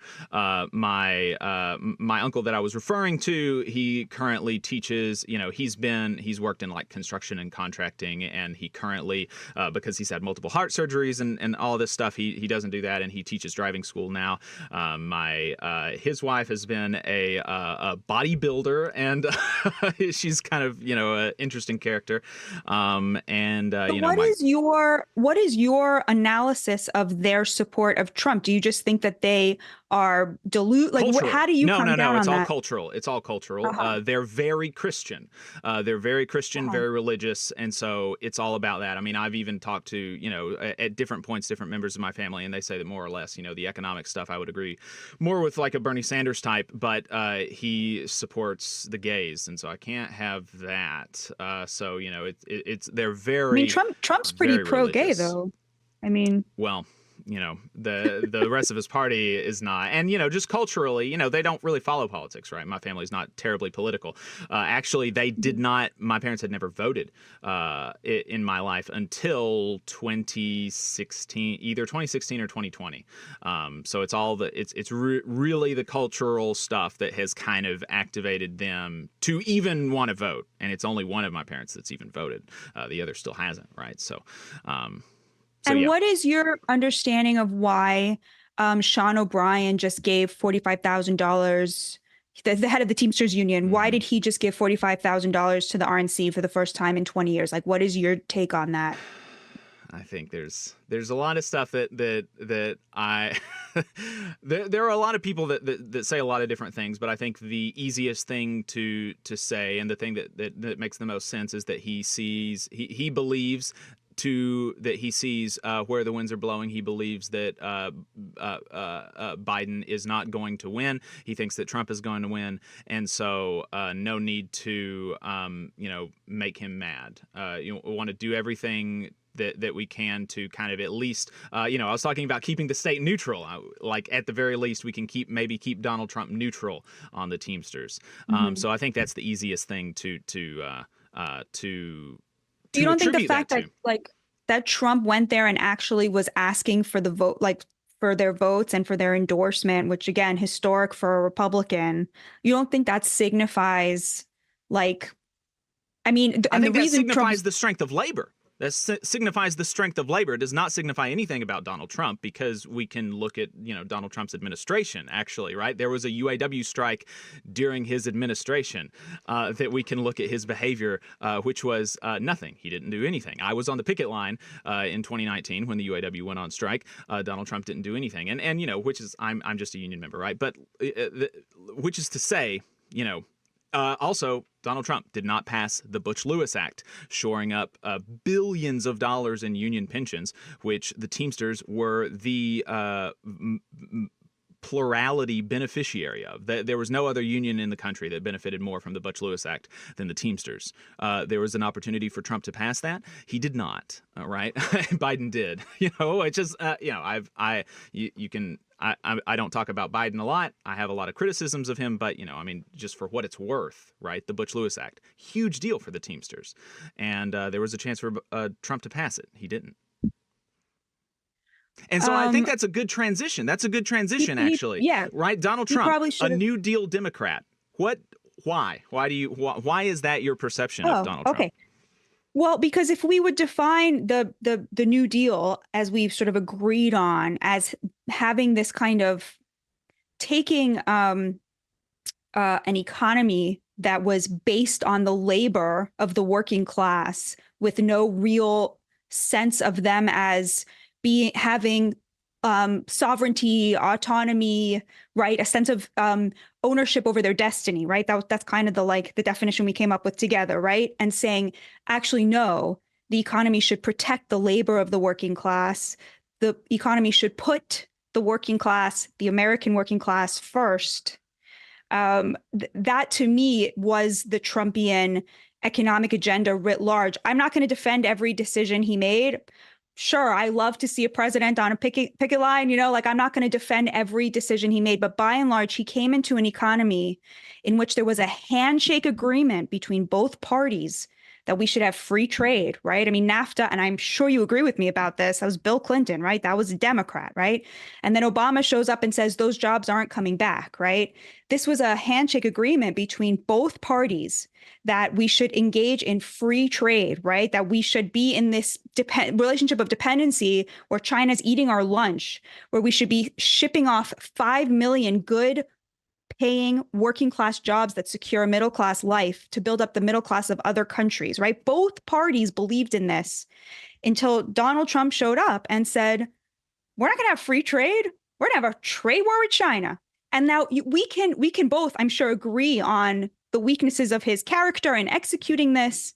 But the idea of reshoring manufacturing, the idea that our trade should reflect the interests of the American working class rather than the consumers, the elites, right? Like, this was an absolute revolution in the American economy that benefited the working class economically, certainly, spiritually, certainly, emotionally, made them feel, I mean, there's a reason that the vast majority of working class Americans are voting for Donald Trump, and it's not cultural. Well, and you know that's not true.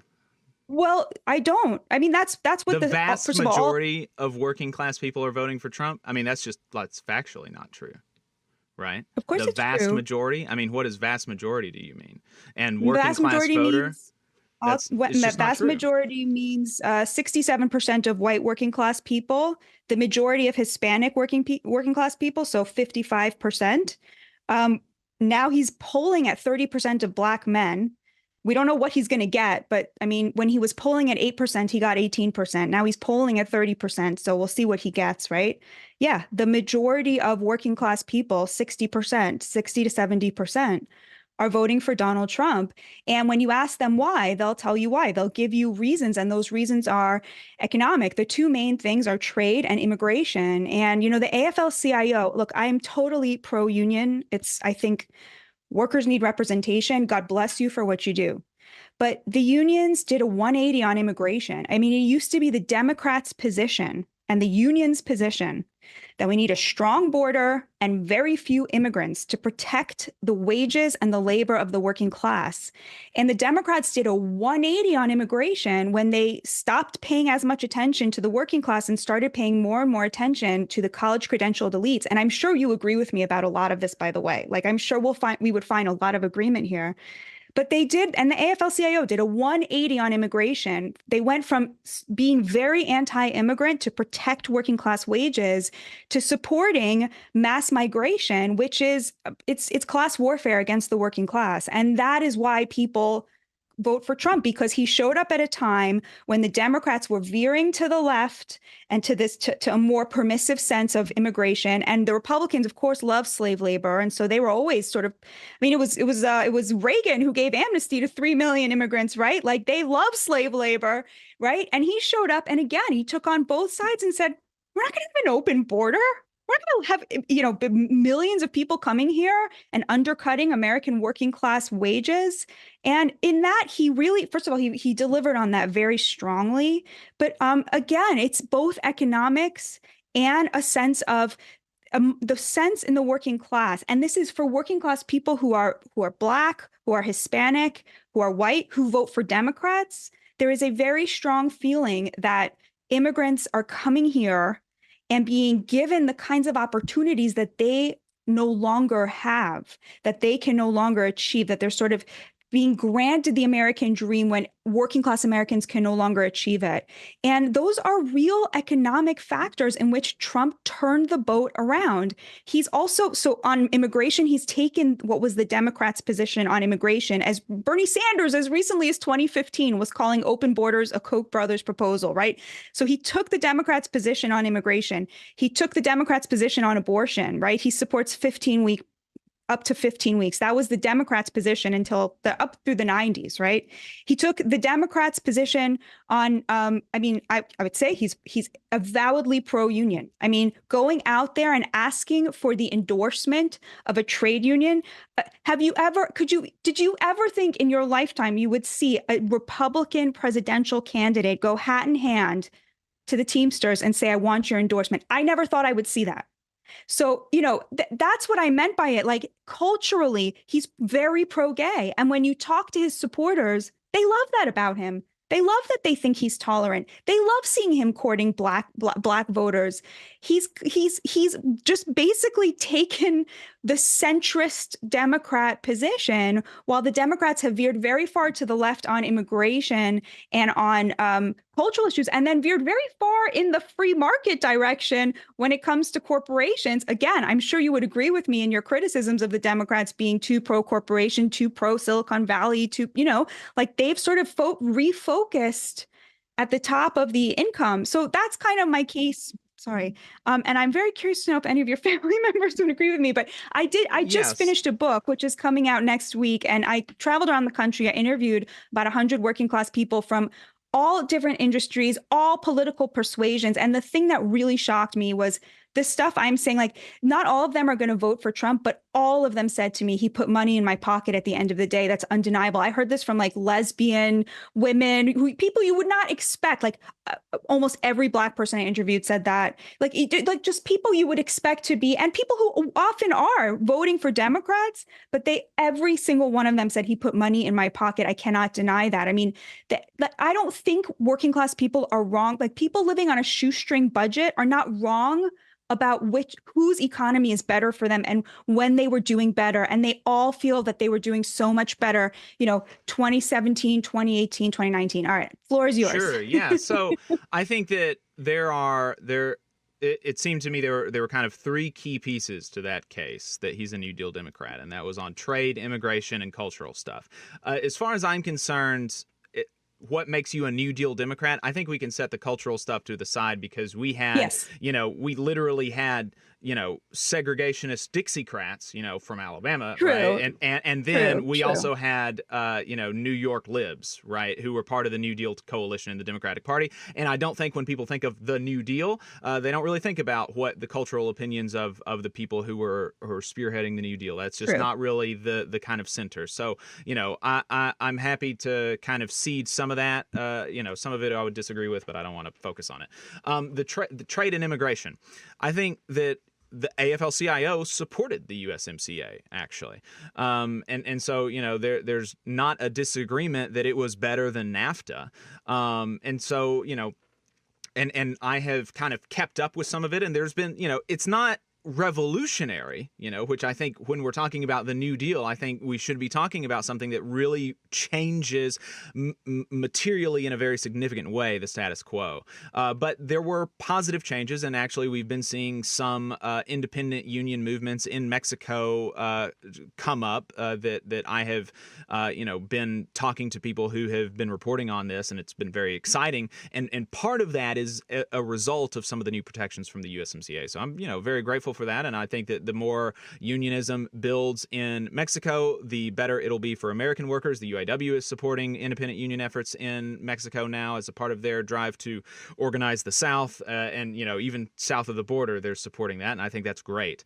But is that such a change that because there's a different we can say.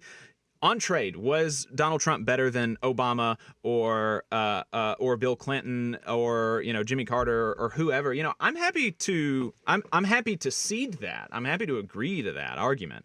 But I think that when we're talking about is he a New Deal Democrat, I think that's a totally different ballgame. And that's actually one of the things that kind of that I kind of get raises my hackles when people talk about Joe Biden being the most pro-union president since FDR. And I think that is technically true, but it sounds a lot better than it actually is because the bar's been so low.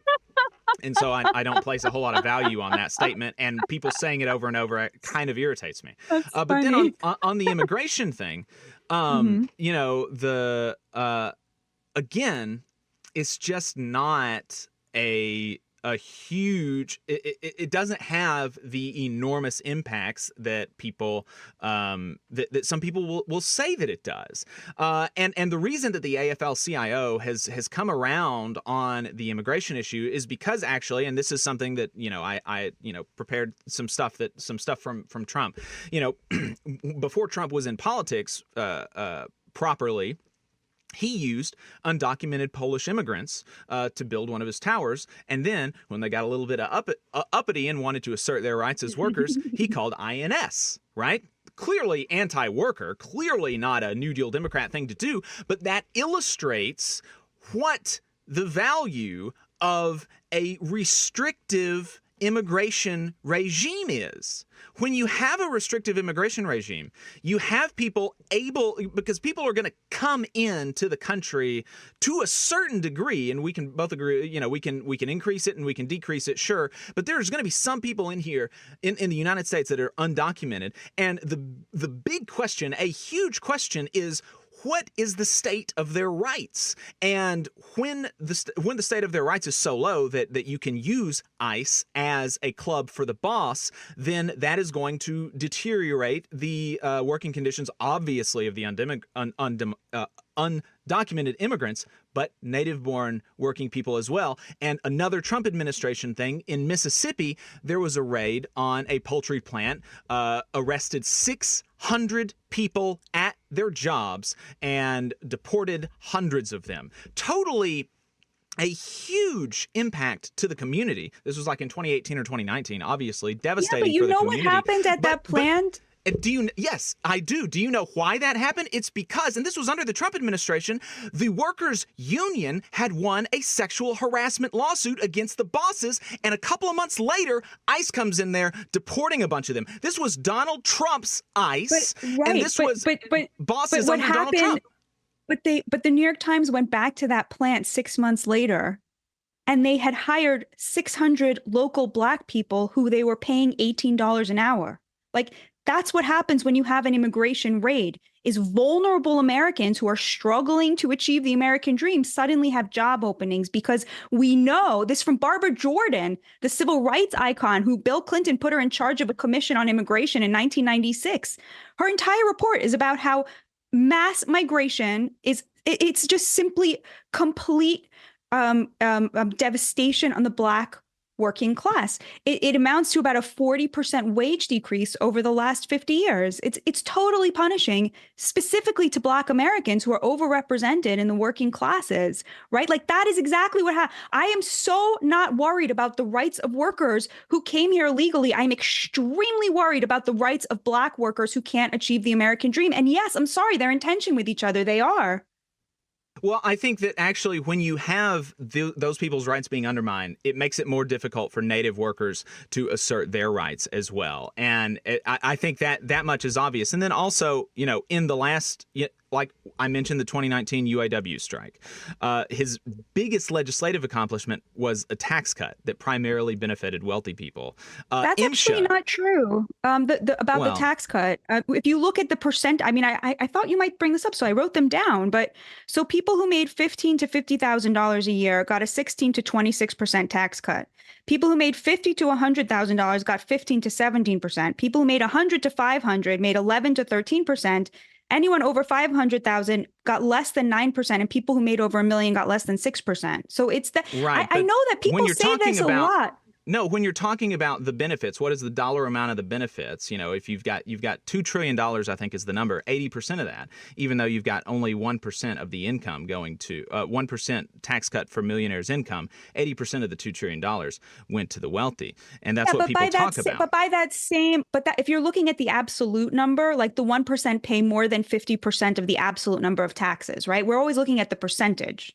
Yeah, sure, the absolute number, because but they're also paying the vast majority of the taxes that get paid. So that was a political decision to spend $2 trillion and give 80% of that to the wealthy. I think that was a political decision, and I think that, we can disagree on the ramifications of that. The Mine Safety and Health Administration, he appointed a coal company executive who had been sent multiple pattern of violation notices when he was a coal company executive by OSHA, because, and those notices are only sent to companies that pose the greatest risk to health and safety of miners. Even Joe Manchin opposed it. The Department of Labor, he proposed Andrew Puzder, Hardy CEO, who had under his watch multiple stolen wage cases, health violations. Ultimately, Eugene Scalia was put in there. He rolled back expanded overtime rules, the NLRB. He appointed Peter Robb, who helped Reagan with PATCO. Yeah, he supported cutting Social Security and Medicare. He didn't support Butch Lewis. His model was attacked much public more sector unions. I think that's a huge list. And when you're talking about, especially when you're talking about the NLRB, a huge part of the New Deal was the NLRB, and he appointed somebody who specifically was in there to restrict workers' rights. Yeah, I just don't think any of this stuff matters to working class people, which is why they're all voting for him. I mean, because this is the people he put in charge of regulation. His model was sort of the Scandinavian model, which is like low regulation, low corporate tax, very low corporate tax, actually. It's lower than ours, right? And then couple that with trade and immigration policies that protect workers, and you're cooking with fire, right? Like that was kind of the model. I know the Democrats don't like that. They're sort of more into like the high regulation stuff, but clearly that is not how working class people judge which administration is better for them, because they have found that his was. I mean, this is not the stuff that matters to them. The stuff that matters to them, which they will, say in polling and everything, is, trade, immigration. I have to run, but this is so fun. And I think this is a really important conversation, and I'm very honored that you want to have it with me. And I would be very happy to come back if you think that you're getting anything out of this. I'm getting a lot out of it, and I hope your viewers and listeners will as well. But I think these are all really important questions. Yep. No, appreciate you taking the time. Opinion editor of Newsweek, that's a big fancy publication. So thank you. I know you're busy. So appreciate your time. And happy to bring you on some other time. Thank you so much for having me. Talk soon. A lot in there, and I'm going to have I've got a couple of things that I want to make sure that I add to it, but there's at least 2 points in there that I'm going to have to, in the clip when Joe cuts this, we're going to have like big flashing lights saying, not true, not true. And one of those, probably, the most important point is the claim that the vast majority of working class people voted for Donald Trump. I don't know how she can believe this. And I sent her a message yesterday saying that I'm going to be saying these facts on the show after we play your clip. Happy to relay any response that you would have to them if you would like. It was, to be fair to her, like 4 p.m. when I sent that message, and the Sabbath would be beginning not too long after that. So probably didn't get to see it before she went offline. But it's just factually not true that the vast majority of working class people are voting for Donald Trump. Under 100, between workers with, or people with an income of less than $50,000 a year voted 55 to 45 in favor of Biden. People with an income between 50 and 100,000 voted even more in favor of Biden, 57 to 42. Only people 100,000 and over start breaking for Trump. And so I say them in that order because if you say the majority of people under 100,000 vote for Biden, then you might say, oh, well, that includes the non-wage earners. And so it's important to include 50,000 to 100,000 a year income, because that includes the that is not non-wage earners. Those are wage earners, and they are clearly breaking. You might even say the vast majority of them are breaking for Biden. Does that make him a New Deal Democrat? No, it does not. But it is to say that what she was saying there is just not true, and I don't know where she's getting that. 67% of working class whites, maybe that's true. I don't know that to be true, but that might be true. I highly doubt it's true about the Latinos, but I just know if we're talking about class, which is kind of the primary thing when you're talking about the New Deal and you're having this conversation in that way, it is clear, it is obvious that is just not true. It is just not true that the working class is voting in vast majorities or even slim majorities for Donald Trump. Right. To say that also ignores how many folks do not vote. Yes. Which is a huge number, right? Like, if an election has a 60% turnout, that's big. Right.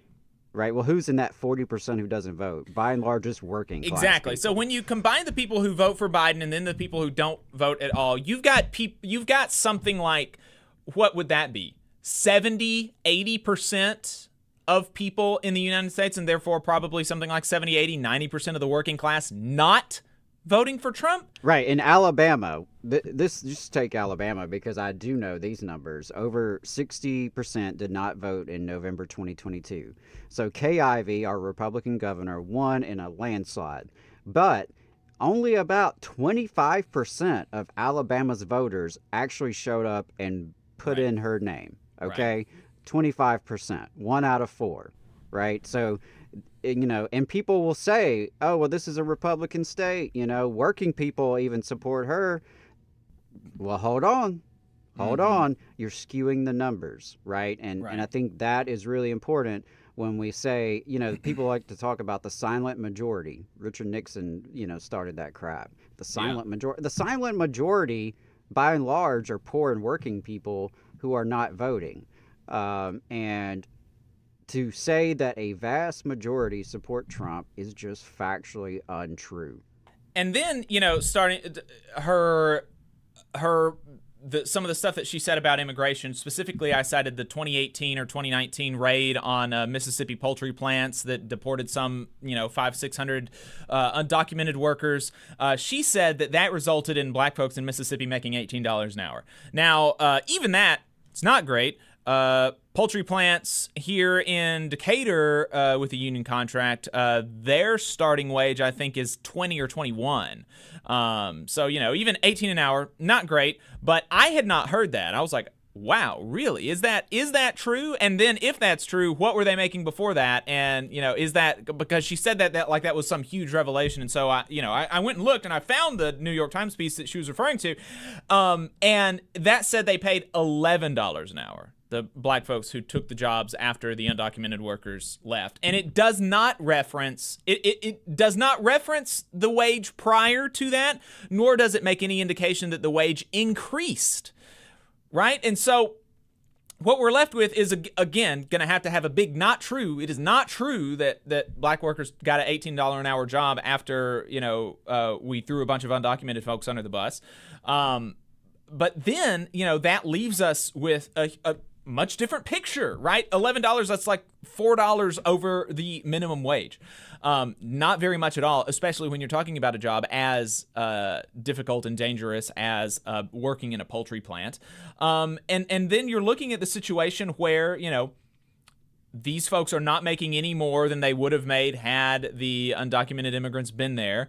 And, bigger studies, even some of the studies that are sympathetic to the anti-immigrant argument, show that you see a localized decline in wages of 2, 3, or 4%. And those are and there are academics that have problems with those studies and say that they're not accurate, right? But we have broad, almost unanimous understanding that unionization creates an increase in wages of between 10 and 30%, depending on the industry. And that is not really disputed, right? That is by and large accepted by people across the spectrum, that unionization brings huge wage gains. And so we're left with a situation where maybe if we, throw a bunch of undocumented people under the bus, we can increase the wages of some local workers by 2%. Maybe. Alternatively, we could have solidarity with everybody and bring everybody's wages up 10, 20, 30%. And which is exactly why the AFL-CIO and its member unions have taken the stance on immigration that it has. We have shifted our position on immigration to a position of solidarity because we don't believe that we have to choose between solidarity and decent wages. We can, in fact, do both and have, because solidarity is what creates sustainable high wages and decent working conditions, not attacks on segments of the working class. And that is just borne out. And the idea that we can sacrifice, we can sacrifice to the volcano of capitalism, throw people into the pit for the benefit of other people is just not really borne out by evidence and the lived experience of working people. And so that's an important thing to say. And I did find it, I thought it was a little gross or very gross when she said, I'm just not concerned about the rights of people who are here illegally. And it's like,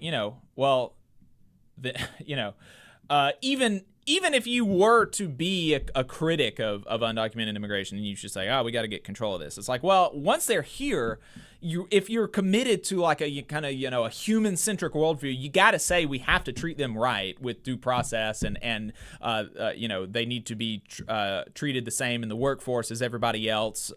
That's the only way to kind of maintain a human-centered ethics and ethos and politics. And so before I conclude on that, was there anything specifically on the immigration stuff that you wanted to add there, Adam? Yeah, I resent the fact that it's being associated with working class or, to be it's not a working class position to look down on other folks. Right. And, undocumented folks are not my enemy. Someone's documentation status does not make them any more or less human to me, any more or less my brother or sister, my neighbor. I resent that being portrayed as some sort of working class ideology because I don't believe that's the case. I think, yes, that nationalism and xenophobia, unfortunately, is present in the working class, and it always has been, and that is in large part due to bosses and politicians and their mouthpieces in the media who spin these narratives and who get people spun up on this stuff. It's interesting. She kind of waved away some of the concerns that you had as like, oh, well, real workers don't actually care about that. Right. And it's like, well, first of all, I don't think that's true. Second of all, to the extent that that is true, it is because of people like you in the media who spend so much time and money and energy getting people spun up on issues that are less relevant than these issues you're waving away. Right. Arguing about all sorts of things that are detached from reality. And her views of Donald Trump are detached from reality. Right. Yeah. Some cultural rhetorical flourishes pandering to certain segments of the working class does not make you a populist. Right. Yes, just because some working class people watch TV and he's on TV a lot and he's a TV star and therefore has this little cult of personality. Okay. Doesn't in any way tangibly relate to what the New Deal was about. Right. In any way. Exactly. Yeah. The New Deal was not a cultural flourish. There was a real material shift in the way that workers and employers related to one another. And right. There was a shift in the balance of power. Right. And like you said, the state took a more neutral approach, though not entirely. FDR's record is not entirely clean when it comes to unions either. Let's not forget that. I mean, we're still talking about a capitalist country.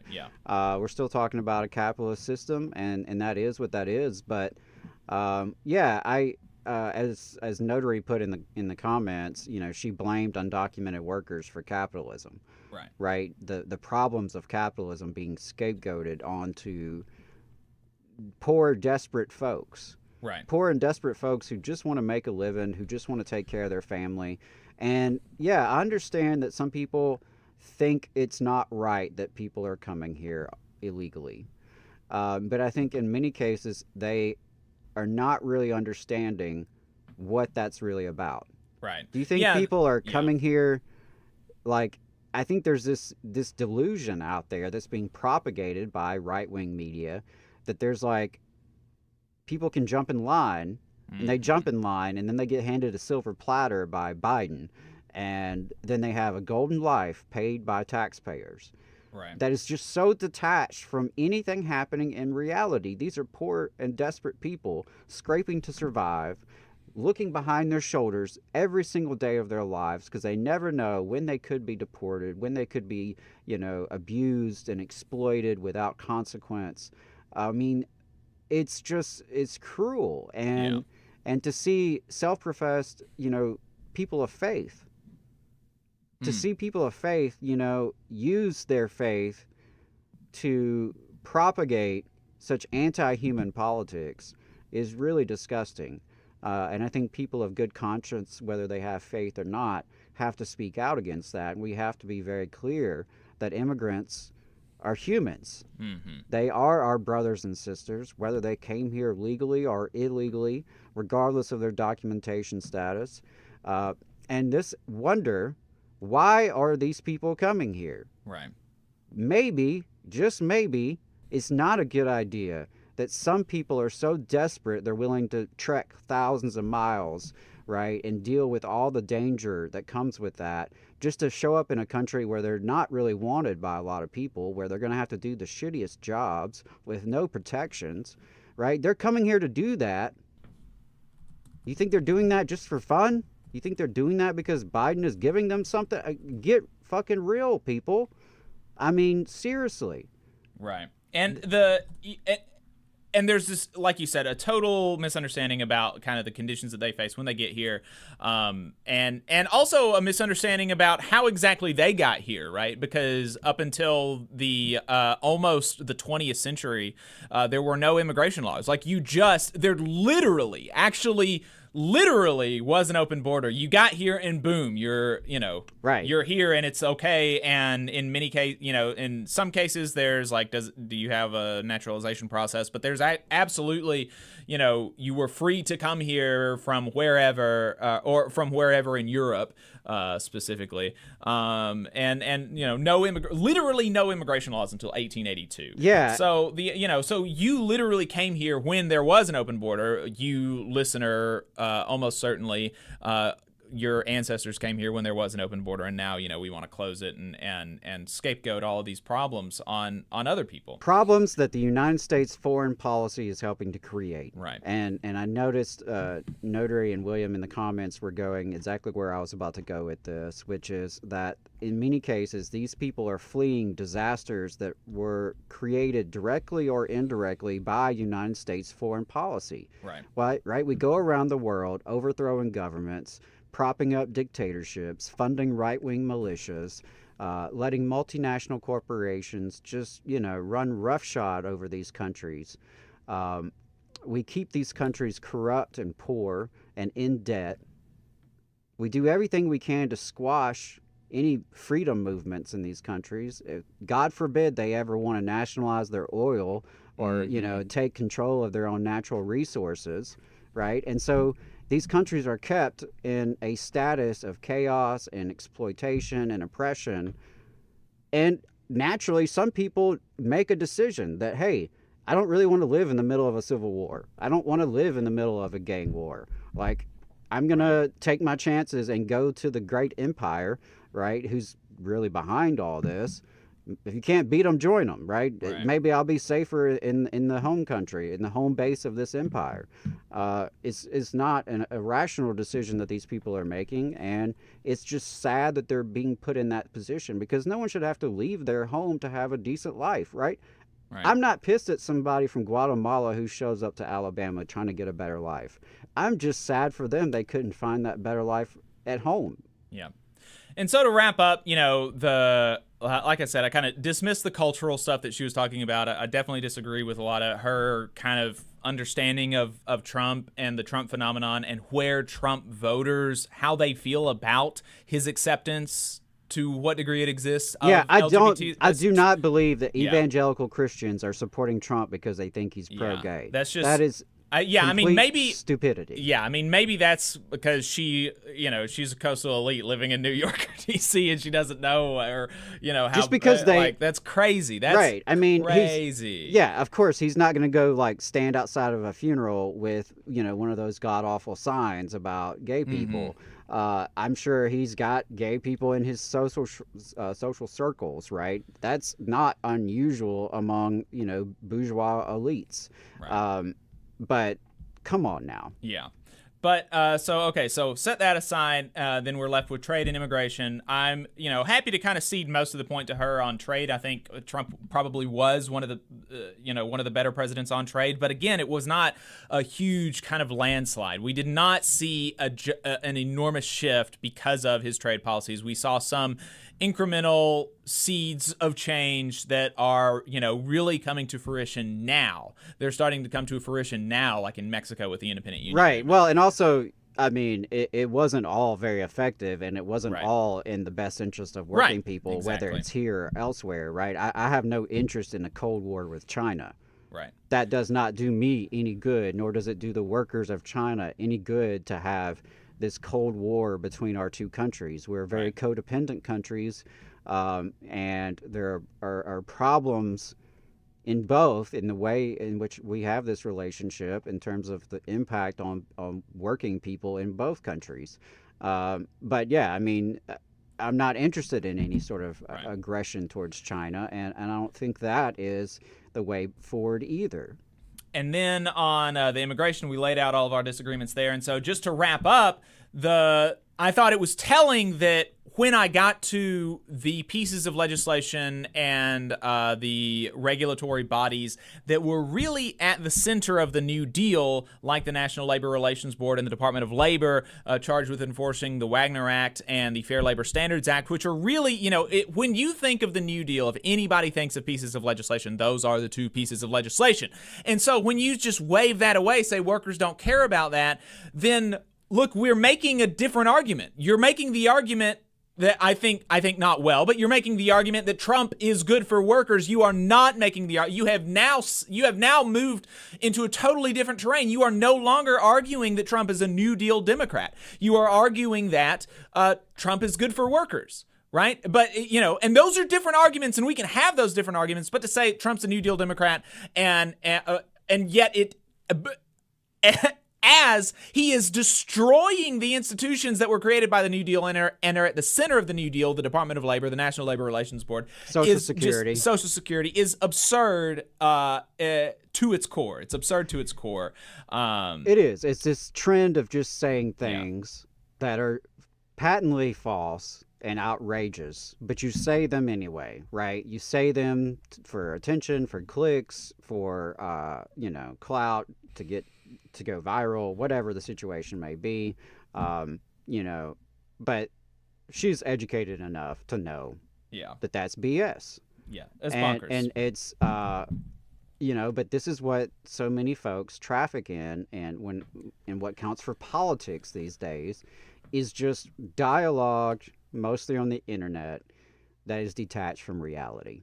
And, that's a shame because all of us working class people out here are struggling and are dealing with the failures of public policy. Years and years of policy failures by both parties, yes, but with one promising to make it even worse, frankly. Right. And so, it's just really sad when you have media that I think is making things worse. It's making the dialogue worse, the discourse worse, making people dumber, frankly. That to say New Deal Democrat and Trump, that does no one a service, right? That only misleads and confuses people. So, hey, I'm glad you had this conversation with her. I'm glad she was willing to come on the show. Not every, right-wing weirdo is willing to do that. So credit to her for doing that. But she should be ashamed of herself. There you go. That's going to be it for us today, folks. TVLR.fm/donate. Make a one-time or recurring monthly donation. Order your hat. TVLR.fm/store. And next week, we're going to be talking to railroad workers about their coordinated bargaining campaign. It's going to be a good show, so don't miss it, folks. Hang out with us in Montgomery here in the next couple of days. Yes, don't forget to call your state senator. Please call your state senator. Yep. Please, if you were in Alabama, make some phone calls. Follow the North Alabama Area Labor Council on Facebook so you can stay plugged into what we're doing through the council.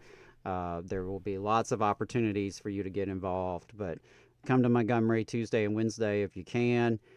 Make some phone calls to your senator if you can't. Emails are better than nothing. And, do your best on social media to get the word out, to share. Again, share our previous coverage, share the coverage that the Labor Council got in AL.com and Alabama Political Reporter. Just try to educate folks. If you've got union meetings coming up in the next couple weeks, you need to be telling them about Senate Bill 231, among other legislation. But if Jacob and I can be helpful, if you're a union member or you belong to any kind of group, a neighborhood club, whatever organization you have, and you want someone to talk to your group about what's happening in the legislature, how it's impacting working people, how they can get involved, definitely holler at us. See you next week.